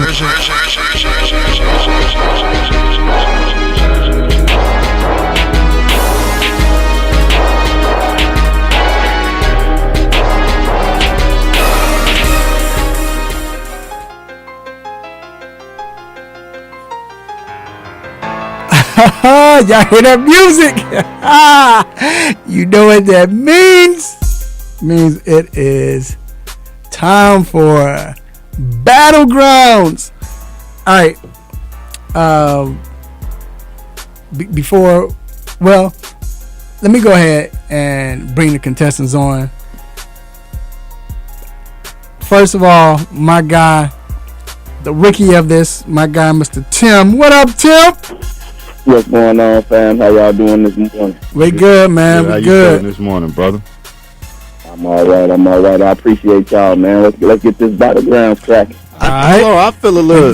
You gonna run him up against the year before champion? Hey, let's get to it. All right, and then we got my guy, the former champion, Mr. Damian Adams. What's going on, Damian? What's going on, fellas? Happy to be back on Battlegrounds. Love this time of the year. Yes. All right, so if this is everyone's first time listening, we know we got some people on YouTube listening for the first time, or haven't heard the segment, people on Facebook or what have you. So how Battlegrounds goes is it's 3 rounds. We're going to have 3 rounds. You see we have 2 contestants. So we ask a question per round. The question that we ask a question, and just it could be a general question. For instance, name the best baseball player name the best clutch baseball player, and they have, so the first contestant goes first. He or she has up to 30 seconds to come up with the answer. Then after that, they have a minute and 30 seconds to explain their answer and why they picked their answer. Right after he goes, the second contestant comes up and automatically just starts, and they have a minute and 30 seconds to say why they think this person is the greatest hitter or clutch player, so on. It's 3 rounds. It flip-flops. We need you to vote. You can vote on YouTube. You can vote on Facebook. Message me, DM me, text me, however. We need your votes. Remember, don't just vote on the answer as far as if they say Big Papi. We know he's the most clutch, but don't just vote because he said Big Papi. You got to listen to his answers, explanation. Why is he picking this guy or woman or whoever? All right. So vote after each round. I need your votes. Who you think won? All right. So I'm gonna let you pick first. You got to pick a number between 1 and 70. We're gonna go with 17. Okay, Damien. I'm gonna go with 23. Damian got it. It's 33. I'm not on that anymore. So, but Damian got it. 33. Damian, you want to go first, or you want Tim to go first? I'll let Tim go first. Okay. Remember, I'm gonna ask a question twice. Okay, and then Tim, I'll let you know when it's time to go. Okay. All right. You got it. So, first question. Name a losing, and you can't look at your phones. I hope y'all not looking at your phone. I know they know, but I'm just letting everybody know. You can't look at your phones. Can't be looking it up. You need to come from the dome. So, first question. Name a losing Super Bowl team that could have beat this year's Tampa Bay Super Bowl champ. Tampa Bay Buccaneers this year's Super Bowl champ. Not named the Patriots, Colts, or the Rams since 1990. I'm going to ask that question again. Name a losing Super Bowl team, and I'll say since 1990, that could beat this year's Super Bowl champ, the Tampa Bay Buccaneers, not named the Colts, Rams, or Patriots. So, Tim, you have 30 seconds to come up with your answer, and then if you come up with before the 30 seconds is over with, just let me know. All right, a losing Super Bowl team and from the 90s? No, since the 90s, so all the way back until 1990. So from 1990 on to now. Team. Yeah, losing team. Not named Colts, Patriots, or Rams. Okay. All right, you have 9 seconds left. Okay. All right. I'm ready. Tim, let's go now. Well, I'm going to go ahead and go with my trusty, dusty Buffalo Bills. They went to 4 Super Bowls, back to back pretty much. They had Jim Kelly, Andre Reed out there, Thurman Thomas, Bruce Smith on the defensive line. So I'm feeling like they would have gave Tom Brady some problems from that defensive line. They would have also been able to keep up with the scoring for Tampa Bay with Jim Kelly, Andre Reed, and Thurman Thomas doing their thing. They got that good running game. Thurman Thomas was an animal. And then, come on, man, they already been to 4 Super Bowls. I think they could have pulled it off if they give them a pick. All right. So, Damian, it is on you. Let's go now. So, for my team, I'm pick the losing Super Bowl team I think could take out this year's Tampa Bay Buccaneers. I'm going to go with a team that I think could stay with them scoring-wise, a team that also had a pretty good defense as well. I'm going to go with as you can see, I'm stalling a little bit here. I'm going to go with the Chicago Bears, though, the team that lost to the Colts back then. That defense, I think, could give the Tampa Bay Buccaneers team some problems. That lost to the Colts there. And that linebacking core could have provided that pressure on this Buccaneers team and that front four. We know how you beat Tom Brady. Pressure with the front four, being able to bring that pressure and also keep your coverage on the back end. So you bring pressure with that front four, linebacking core can hold their own with Brian Urlacher. You have that pressure there. Now, offensively, you're not going to do too much, but they want to make sure that the ball is not turned over too much, all right? So I'm going to go with the Chicago Bears that lost to the Colts back in the 2000s. All right. I ain't hear the bell. I don't know if it's... Okay, he ain't got it today. But all right. There you go. All right. So that's round 1. So next round, Damian, you up. And Tim, you go after him. Yes, sir. All right. The next question. Name an NBA team between 1990 and 2010 who didn't reach the conference finals that particular year. If they add Rajon Rondo to that team, that would make them an instant contender. You can't name the Boston Celtics. So I'm going to say it one more time. Between 1990 and 2010, name a team, you got to name a year too, or a specific team who didn't reach the conference finals, or at least reach the conference finals that particular year. If they added Rajon Rondo, it would make them an instant contender. Not named the Boston Celtics. Damian, you have 30 seconds to come up with your answer.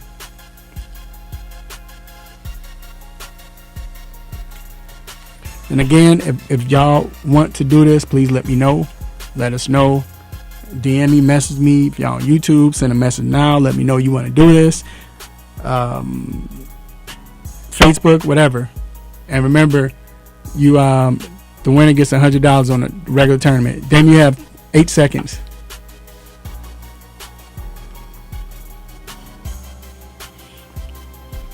All right, Damian, let's go now. So I'm going to go with a team that had an all-star point guard on it, but I think the leadership of Rajon Rondo would have helped this team get over the hump.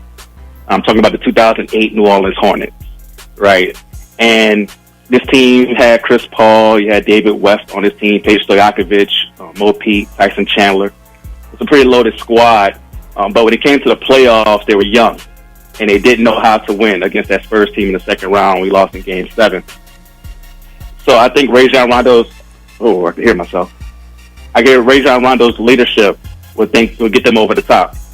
And it was something that when you saw in that second round, that lack of a veteran leader didn't help them out. And you could take the pressure off Chris Paul. It was all on Chris Paul that year to make everything happen. Honestly, I think he should have been MVP that year, but that's another story. But it was all on Chris Paul to make it happen for us. You bring Rajon Rondo in, and you can have Chris Paul go off the ball, you could give Chris Paul a break, and he doesn't get as tired during that 7-game series against the Spurs. So I think Rajon Rondo would have put that New Orleans team over the top. All right. Tim, it's on you. Let's go now.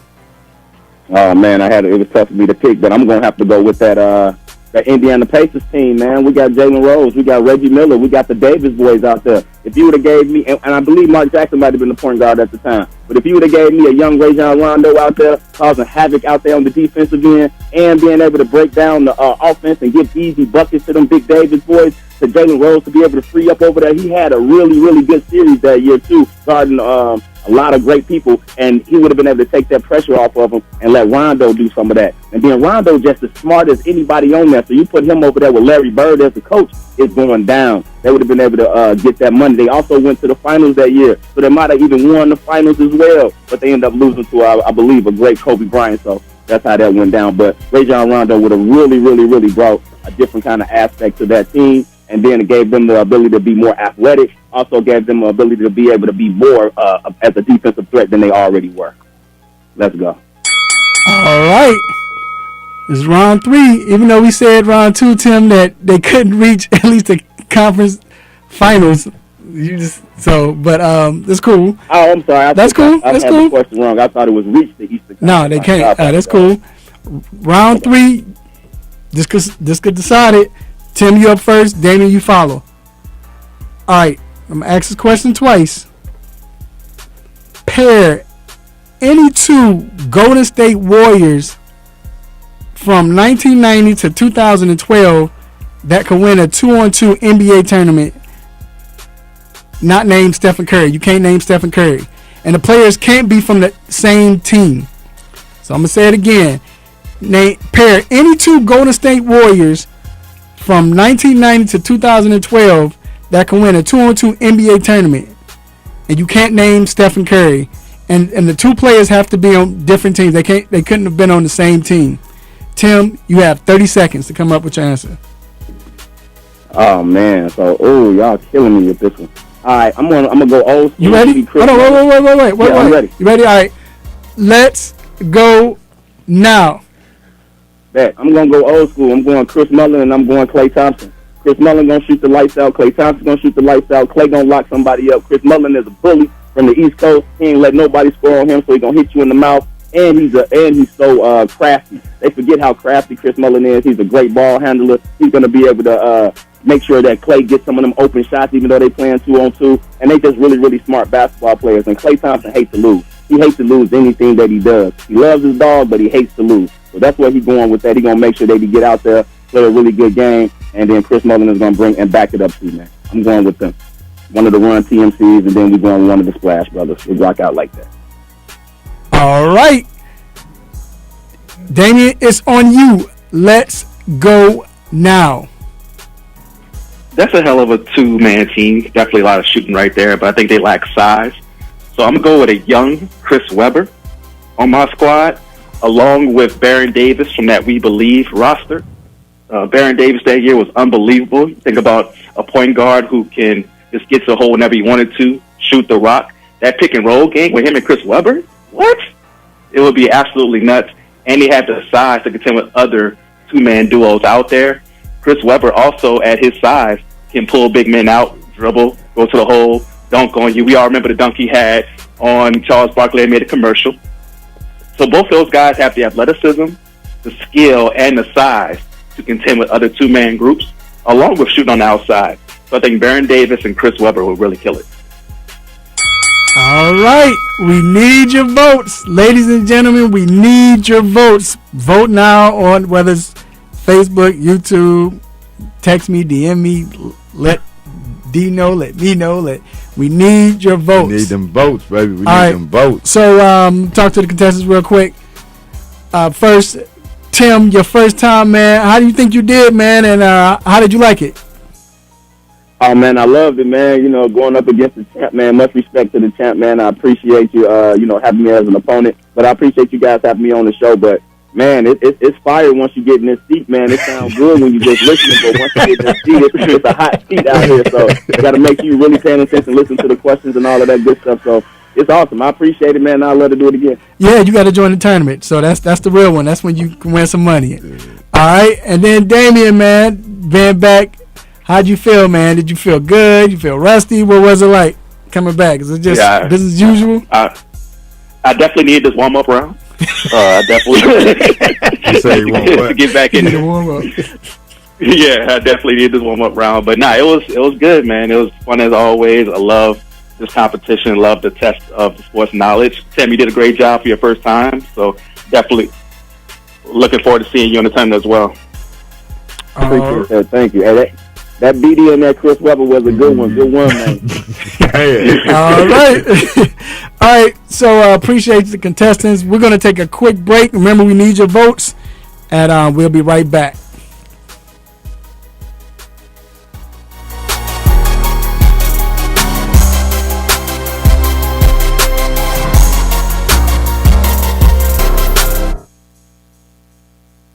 Join me for a minute. I want you to hear something. Sports Talk it is. Welcome! You're listening to the Sports Shock Show, and I'm the Sports Shock Wayne Candy. The 3-Point Conversion Sports Lounge. And I'm your host, Mr. Controversy. Hello and welcome to DNA Sports. This is Don the D and DNA. What's going on? This is Ace of the A and DNA. Where we bring the facts about sports. It's Sports Round Table. I am your humble host, H.O. Download the Real 1100 app from your Google Play or Apple App Store today. Okay, what's up? This is Aaron Gordon, and you're listening to the 3-Point Conversion.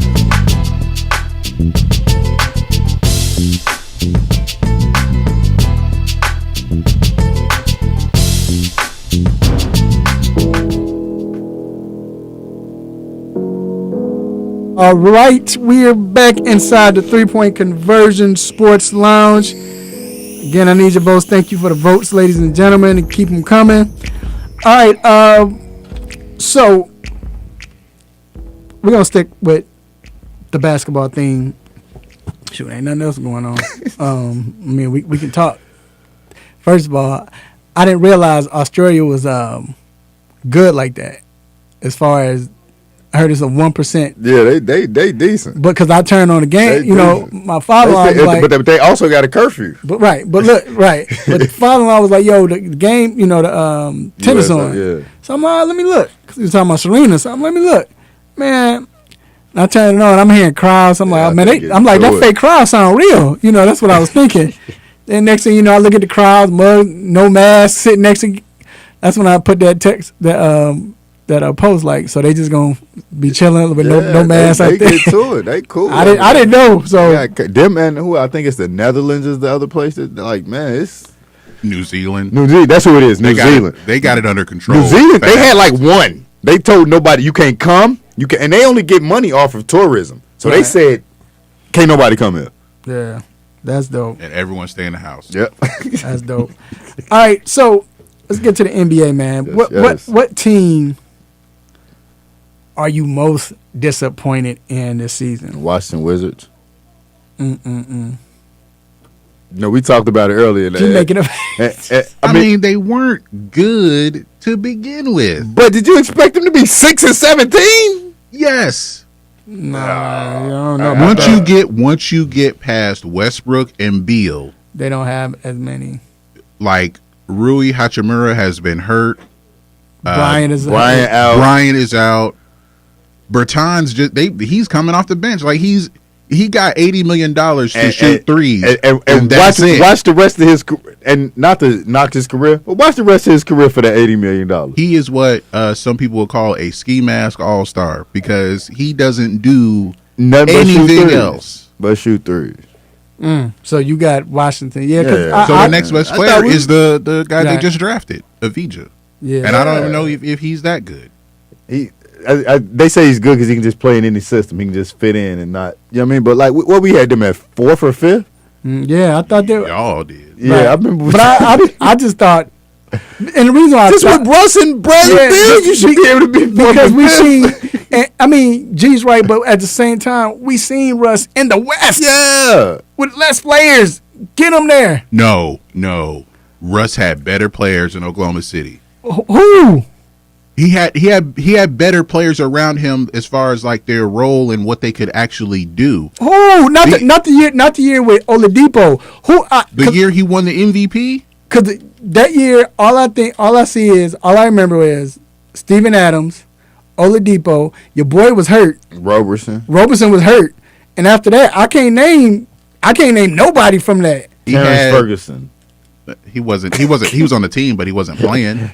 He had Jeremy Grant. Jeremy Grant was on the team. Yeah, but he wasn't. I don't know if he was on the team. Was he on that team? I don't know, but he wasn't doing what he's doing now. So I don't think that's safe to say. I give you that though. No, Jeremy Grant was. He was doing his thing, but he ain't. He's better than everybody on Washington. So that's you right, G. You right. I can't remember who else was on that team. Name somebody else though. Look, that's it. He ain't got to look. Gee, you don't have to. You made your point right there. But for him having Steven Adams, you know that I think he's better than whoever is on Washington. He is. But just like 6 and 20 though, man. 6 and, right. I didn't think they were 6 and 17. Yeah, but okay, he had Taj Gibson who was playing significant minutes. And he's in the rotation. And he's big for being in the locker room. Doug McDermott. You could. He had Sabonis, who was a rookie, I think. Yeah, rookie Sabonis. Okay. So those guys were in the rotation. Yeah, you're right. Still, man, and they were in the middle. They were in the middle of the pack. I mean, but still, like a 5-6 seed in the West. Yeah, this is a much worse team. Right. Washington ain't played for 2 weeks. Beal does not make up for that much. But here's Washington ain't played for 3 weeks too because the corona. And I'm with Bill. I can't play for these people. It's like it's not in the players' heart like they want to play better or do better. Like Bill didn't say that. Bill said he with them. No, he said he can't play for them. Meaning he can't play for the other players. Yeah, right. I can't make them want to win. But look, I will say this though. The reason why is because the reason why I think it's a disappointment, G, they were battling for the 8th seed last year. That's what I'm saying. 6 and 17, come on, and they man. had no real chance. But still, they weren't 30. They weren't just bad. They didn't lose anybody. They gained Westbrook. They weren't just bad. That's all I'm saying. I didn't expect them to be this bad. I feel them.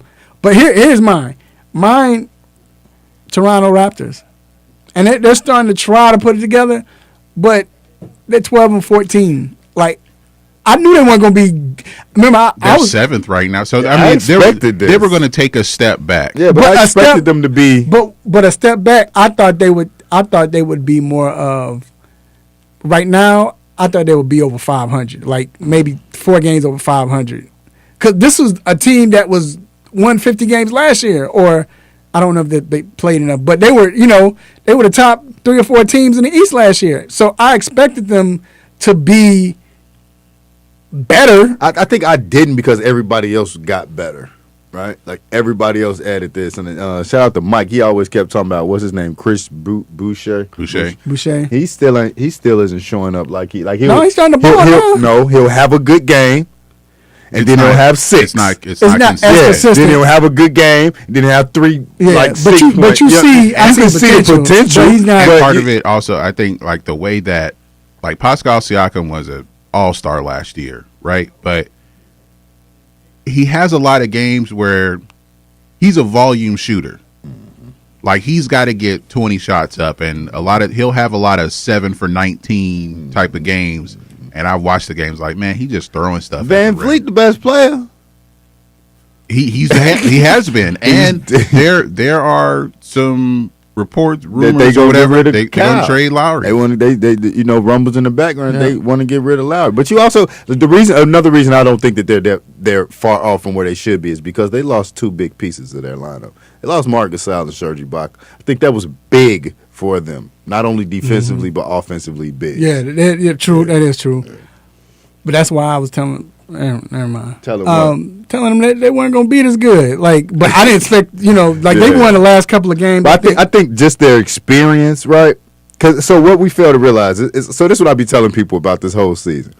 Like Corona can change your whole teams where you are in the standings. But Boston is 4.5 games back. Toronto is 6.5 games back. So at one time 6 people can be out of your lineup because of the tracing.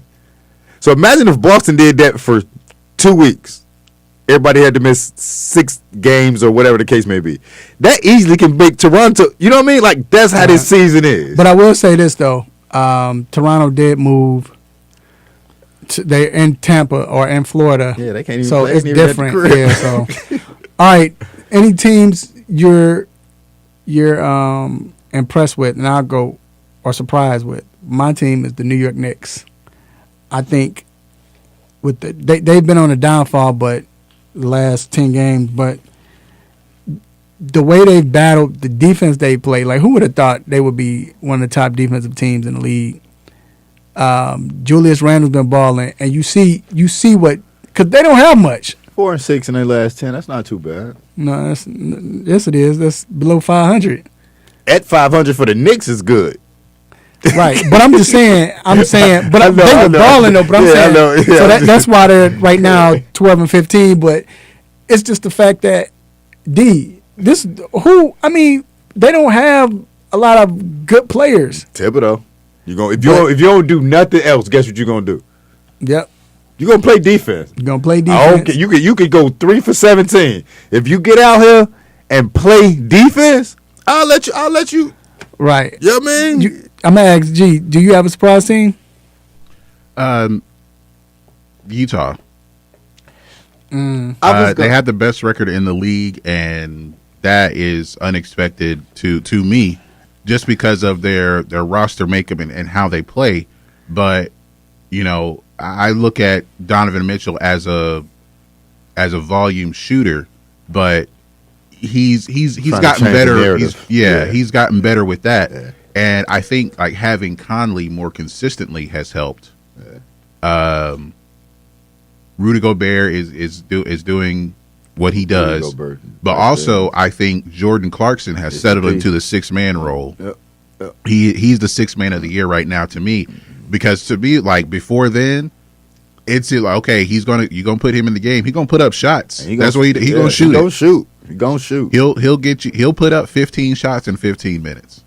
I feel you on that too, but it's Utah, so you always think of once they get to the playoffs, what's gonna happen. Like, I was kind of with the Donovan Mitchell thing when I was watching Shaq them one night on Inside the NBA, and they were saying how if he don't get you points, he's not gonna get you too many other things. But lately, right, he has been getting you other things. And you go back and look back, you were like, dude, if he don't get you points, he's not going to get you too much of anything else. But he has been doing a good thing. I like that Utah team, but I just don't trust them again.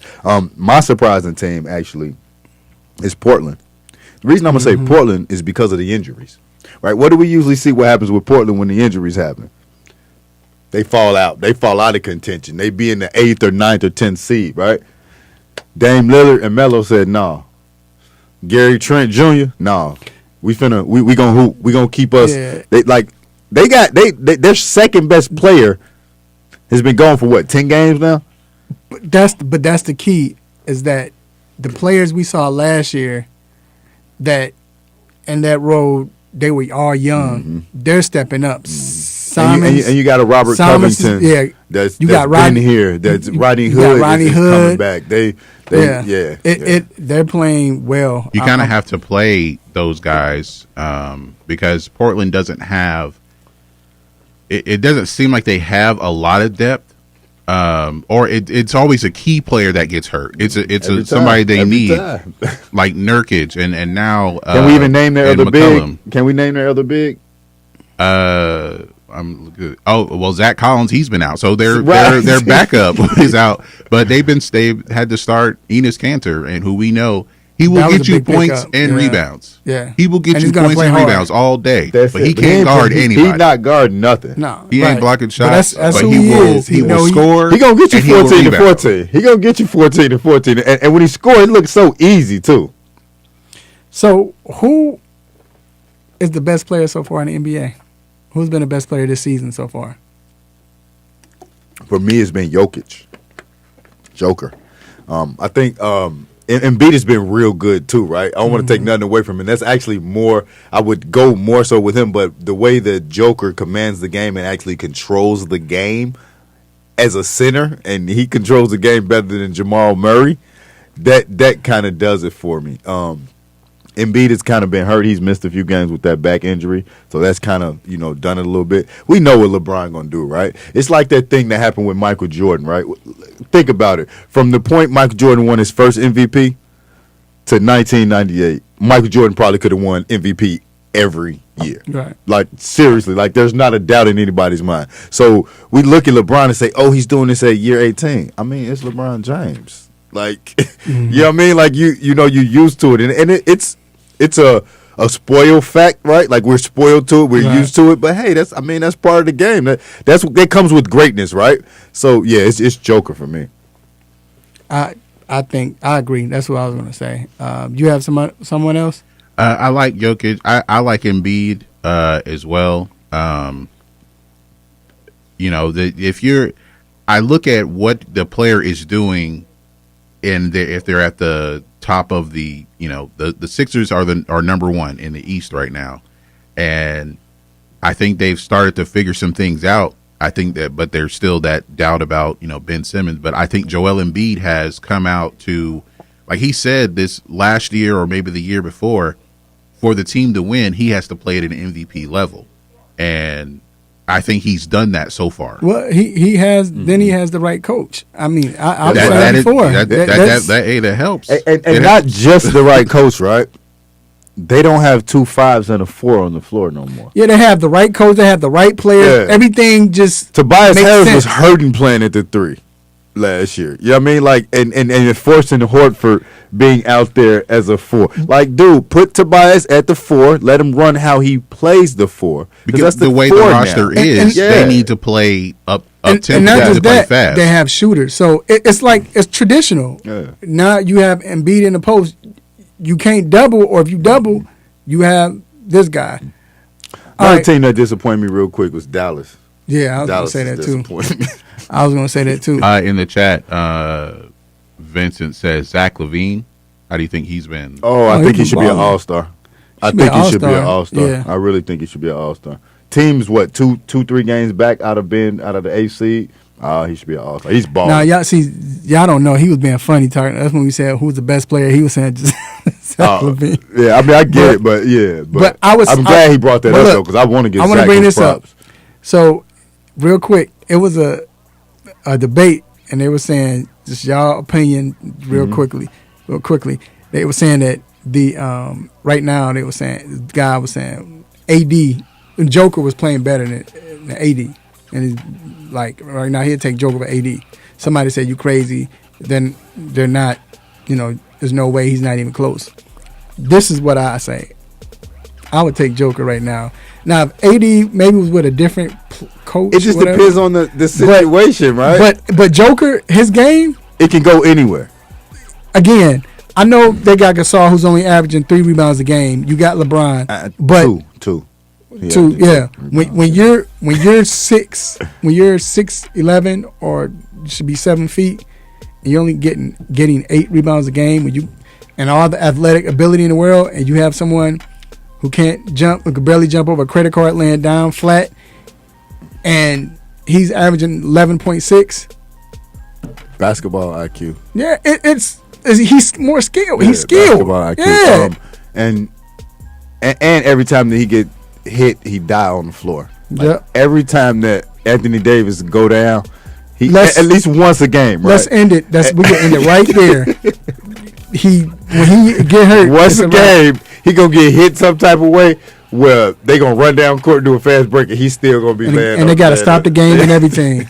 But that's my guy, though. But all right, we're gonna take a quick break, and we'll be right back.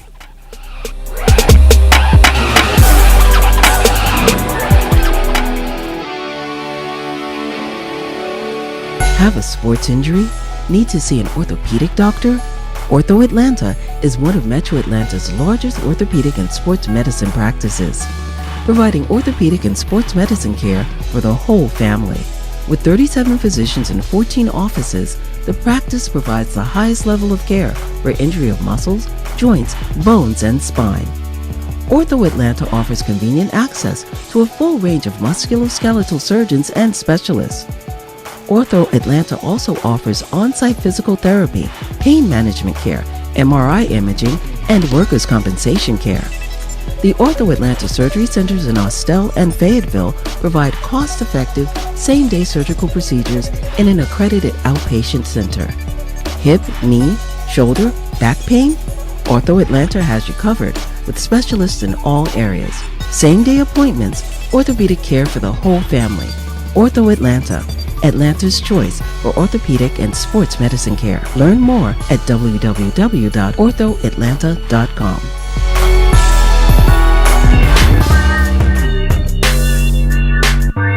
Yo, this is Champ Bailey, 2019 Pro Football Hall of Famer. I just want to give a shout out to my boys at 3 Point Conversion Radio. There it is.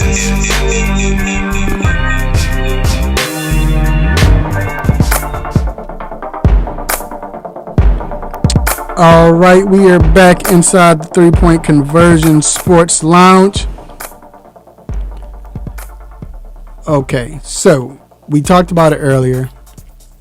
The NFL, what they did for, as far as keeping it together, and trust me, they had a lot of breakouts, cases. They were able to move games here, move games back, and they went through the whole season without a stoppage at all. Finished the season, Super Bowl and all. D was very critical. Very. D was very critical. He called them all types of names, and I'm just playing. But we were all kind of like, but it worked out. But how much do you commend them, man, just for that? Like, I mean, overall, it worked out. Like, how many people actually caught it? How many players actually caught the virus? It was a lot. It was a nice amount. Yeah. It was a so few. My real question is, what did they do, though? They came up with a plan to keep it working. What was the plan, though? Players got to sit out. Tested every day. Yeah, they were being tested every day. They separated them. That did. Yeah. You had a false positive. They were very. And we're really talking about 2 cases in which teams had games rescheduled. The one that was really the biggest one was Pittsburgh and Baltimore. They were supposed to play on Thanksgiving, right. And then it ends up being played the following. I think during that Wednesday, during that whole 2-3 week period, it was a bad. Like scheduling became a problem. So that's kind of also what I'm asking. Like, I think that they did okay, but but it's not about them protecting them. You gonna get it. I'm saying the fact that they kept it going. Like, you had plates, and that's what I was saying. I think that they came from the beginning. Like, they're not gonna stop. Like, but they had. Washington played without a quarterback. Right. They had plans. Denver, you mean? But they had plans where it was like, if this happens, we'll do this. If this happens, and it worked. They kept the season going. My thing was, the biggest thing, going to what you just said, to me, that Denver situation was the most pivotal, because the league showed them, it was like, look, we told y'all to do it right or do it this way, and if y'all mess up, that's on y'all. And I think after that, you kind of saw the players from other teams look at it like, even though they thought it was bogus, they was looking like, all right, we can't mess with this. We have to be serious about this. But they kind of picked and choose what they wanted with that Denver issue, because there was another issue right before it or right after it. Well, yeah, the one with Baltimore where Lamar Jackson's out. I think they were trying. I think that game was played was supposed to be on Thanksgiving, it got moved to the following Wednesday. Right. Because I think they wanted to give the Ravens a chance to be able to put Lamar Jackson on the field. But when it came to Denver, Denver, they had 4 quarterbacks, and even one of them had it, but the other 3 were around him. And they're like, no, you're not giving them a chance to put one of them on the field. The reason why, bring out the practice squad, and no one on the team even knew his name. But the reason why is, and this is what I'm saying, the Baltimore, it wasn't like, okay, you're not following protocols. Denver didn't follow protocols. Denver, even the coach came out and was mad at them because you're not wearing your face mask. You come into the practice, you think you got it, you don't know, and they still kicking it, no face mask or anything. When the NFL looked at that, that's when they was like, nah, y'all gonna have to play because y'all messed that up. That's y'all could have went about it the right way, but the players didn't. That's on them. And that's why I say I think when that happened, you didn't really hear too much about COVID messing up the NFL after that because everybody was like, oh, snap. We don't want to get in that. And I think coaches got real. The front office, look, we can't do this. Yeah, because there were when it was players here and there getting it, it was because they were around people in the front office who got it. Mm-hmm. As far as like contact tracing, but even with Baltimore, their running backs were like 3 of their running backs had it, but they were still got. It was before that Pittsburgh game. They still got the opportunity. Yeah, they moved the game 5 days. Hold on, wait. You don't expect it to move 5 days. No, Lamar didn't play when he got it, right? Because remember, what's the name came in? Right, they like RG3 played, but they still allowed Ingram had it and Dobbins had it, and they didn't play. They didn't play, but like they only had like one other running back left. Fortunately, why was the game pushed back? But the game was pushed back 5-6 days. No, that wasn't because of Baltimore. The game was pushed back. I thought that was because of Pittsburgh. They pushed that game back. It had nothing to do with Baltimore catching COVID. Remember, Pittsburgh was supposed to play, was it Tennessee? And Tennessee, yeah, Tennessee's players had it, so they had to move it Steelers. But they made that the Steelers. The fact of the matter is that when it came to Denver, they didn't care. But it was only 3 players, though.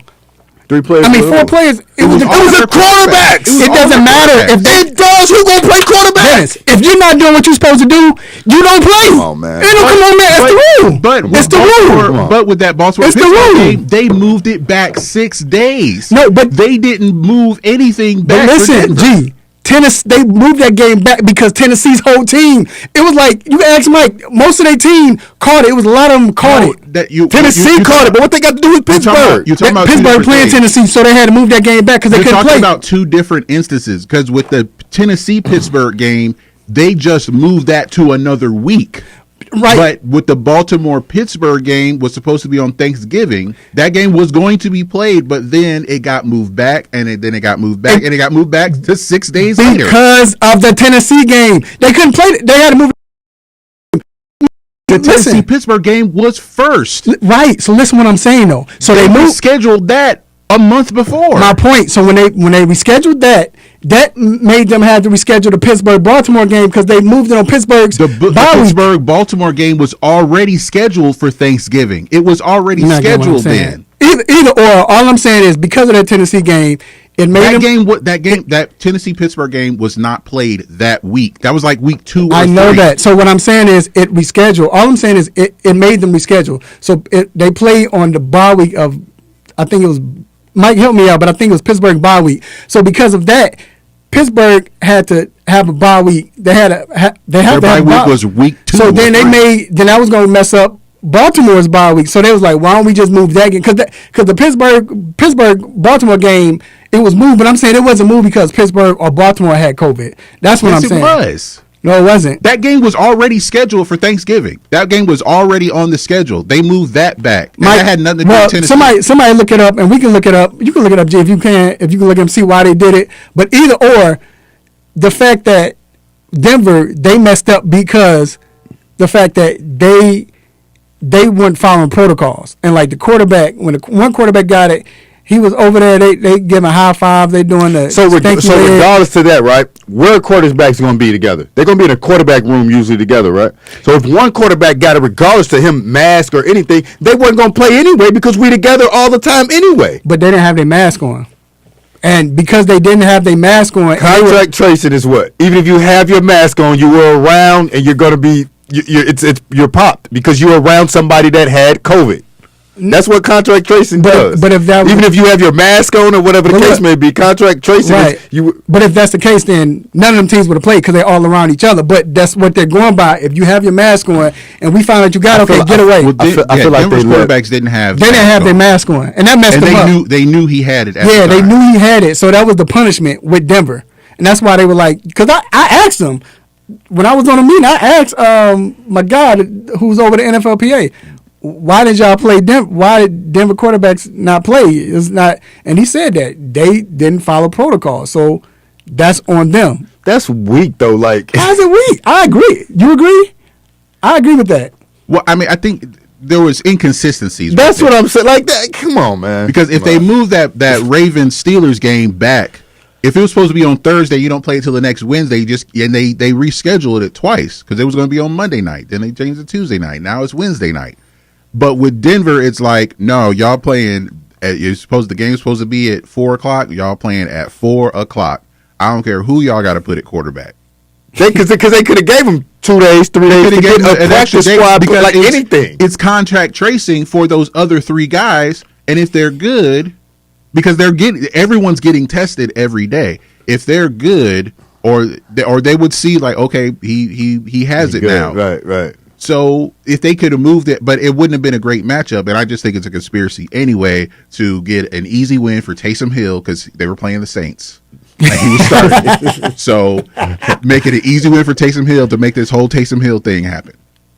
And y'all keep forgetting he's 30 years old already. Okay, so that's what Mike. So Mike said. So I think I get what you're saying. He just broke it down what you were saying. So you talking about the second time they moved the first time because they had to move it. The second time they moved it because of the breakout. And Mike just said it.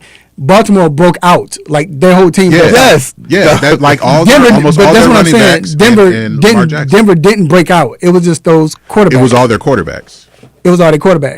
I don't see why you're doing that. Because you saying because Baltimore's whole team broke out. Right. And then you saying because Denver's quarterbacks broke out. Right. Can you play football without a quarterback? Yeah. You can play anybody quarterback. They did. And what happened? They did. And what happened? They did. I know. It was and what happened? I mean, but that's their fault. That's all them. It's Baltimore's fault. No. Yes. It was a breakout. Bro. You got to forfeit the game. You got, come on, man. If you're going to put Denver in that position, you got to put Baltimore in that position. And part of it, why they had to play, why there was no forfeit, is because nobody would get paid. The players don't get paid. Yeah, I think that's the thing. The breakout happened. Nobody knew. By the time they found out, everybody had it. With Denver, it's like, I know that you got COVID, but we still kicking it anyway. That's what they were doing. Okay, no, that's what the quarterbacks did, right? So you're gonna put that on the lineman who ain't got nothing to do with that? That's on Denver's quarterbacks. You can't. I don't get why you don't understand that. That's on Baltimore too. They didn't break any rules. So if all of them caught it and everybody had on masks, did they break any rules? I don't think they. How did they catch it? I don't think that was because they had on masks. They were just together. If we're in the room, if we're practicing, you're not wearing masks when you practice. So we're not. But you're supposed to now, right? Because that's what the quarterbacks are supposed to do, right? No, they were in the film room chilling. No playing around. It's on film. All of that. Right, but do you know what Baltimore was doing? They were following protocols. They followed protocols. Mm-hmm. So that's why. But anyway, I'll still say how you understand that. But all right, I understand man. what you're saying, but that don't mean that that's exactly how Baltimore was doing. You think that whole team caught it because they all was following the rules? They all wasn't following the rules. We need to follow these rules. It's time to go. But first, I want to give a couple of shout outs and hey, stay tuned because all of you or some of you all might be part of the shout out. First of all, I want to shout out to Almighty God for giving me this platform to do what I do, say what I say, make others mad, upset, happy, sad, want to give me the stop it button. God, I appreciate you for this opportunity. Also want to thank our sponsors. I want to thank Ortho Atlanta, and I want to thank Simhada Barber. Appreciate you, Dwayne Chambers. I want to thank our guest, Danny Thompson, Mr. Edwin Powell. I want to thank Tim for coming on. I want to thank Damian for coming on for Battlegrounds. I want to thank my guy, G, in the background. G, what you got to say, bro? Got anything to say? Mask up. Right. And I want to thank my partner in crime, Road Dog D, Intellectual. What up? I want to thank everybody for always continuing to lock in us every week. Listen to everything that we do. All we're doing is trying to get better. We appreciate y'all, and everybody stay safe, man. It's still a problem out here, man. Yep. And I want to say follow rules. Don't get, I'm just kidding. No, I want to thank my beautiful wife, lovely children, my family. I want to thank cousins, aunties, uncles, nephews, nieces, brothers, sisters, grandparents, in-laws, play cousins. I thank Mike for coming on, Vincent. I thank my guy, who else is listening? Rick. What up, Rick? Everybody on YouTube, new media, I appreciate all y'all, man. Hey, y'all stay safe, love family, let family know that you love them, let them feel that you love them while they're still alive. Eat good. Watch some sports. Whatever sports is going on right now. Ain't nothing. Dang, football. Nothing on today. Right, but literally nothing. Right. You got to fight. You got to fight. And you got tonight. And you got the Warriors play. Warriors play the Nets tonight. So, but you got basketball. Period. But until next week, same time, same show, same crazy host, same sports nonsense. Will you miss me? I'm out. Peace. You just got done listening to the 3-Point Conversion Sports Lounge. Be sure to follow us on our Instagram, Twitter, and Facebook accounts at the 3-Point Conversion. And also make sure you check out our website, the3pointconversion.com. Be sure to follow us live and listen every Saturday morning at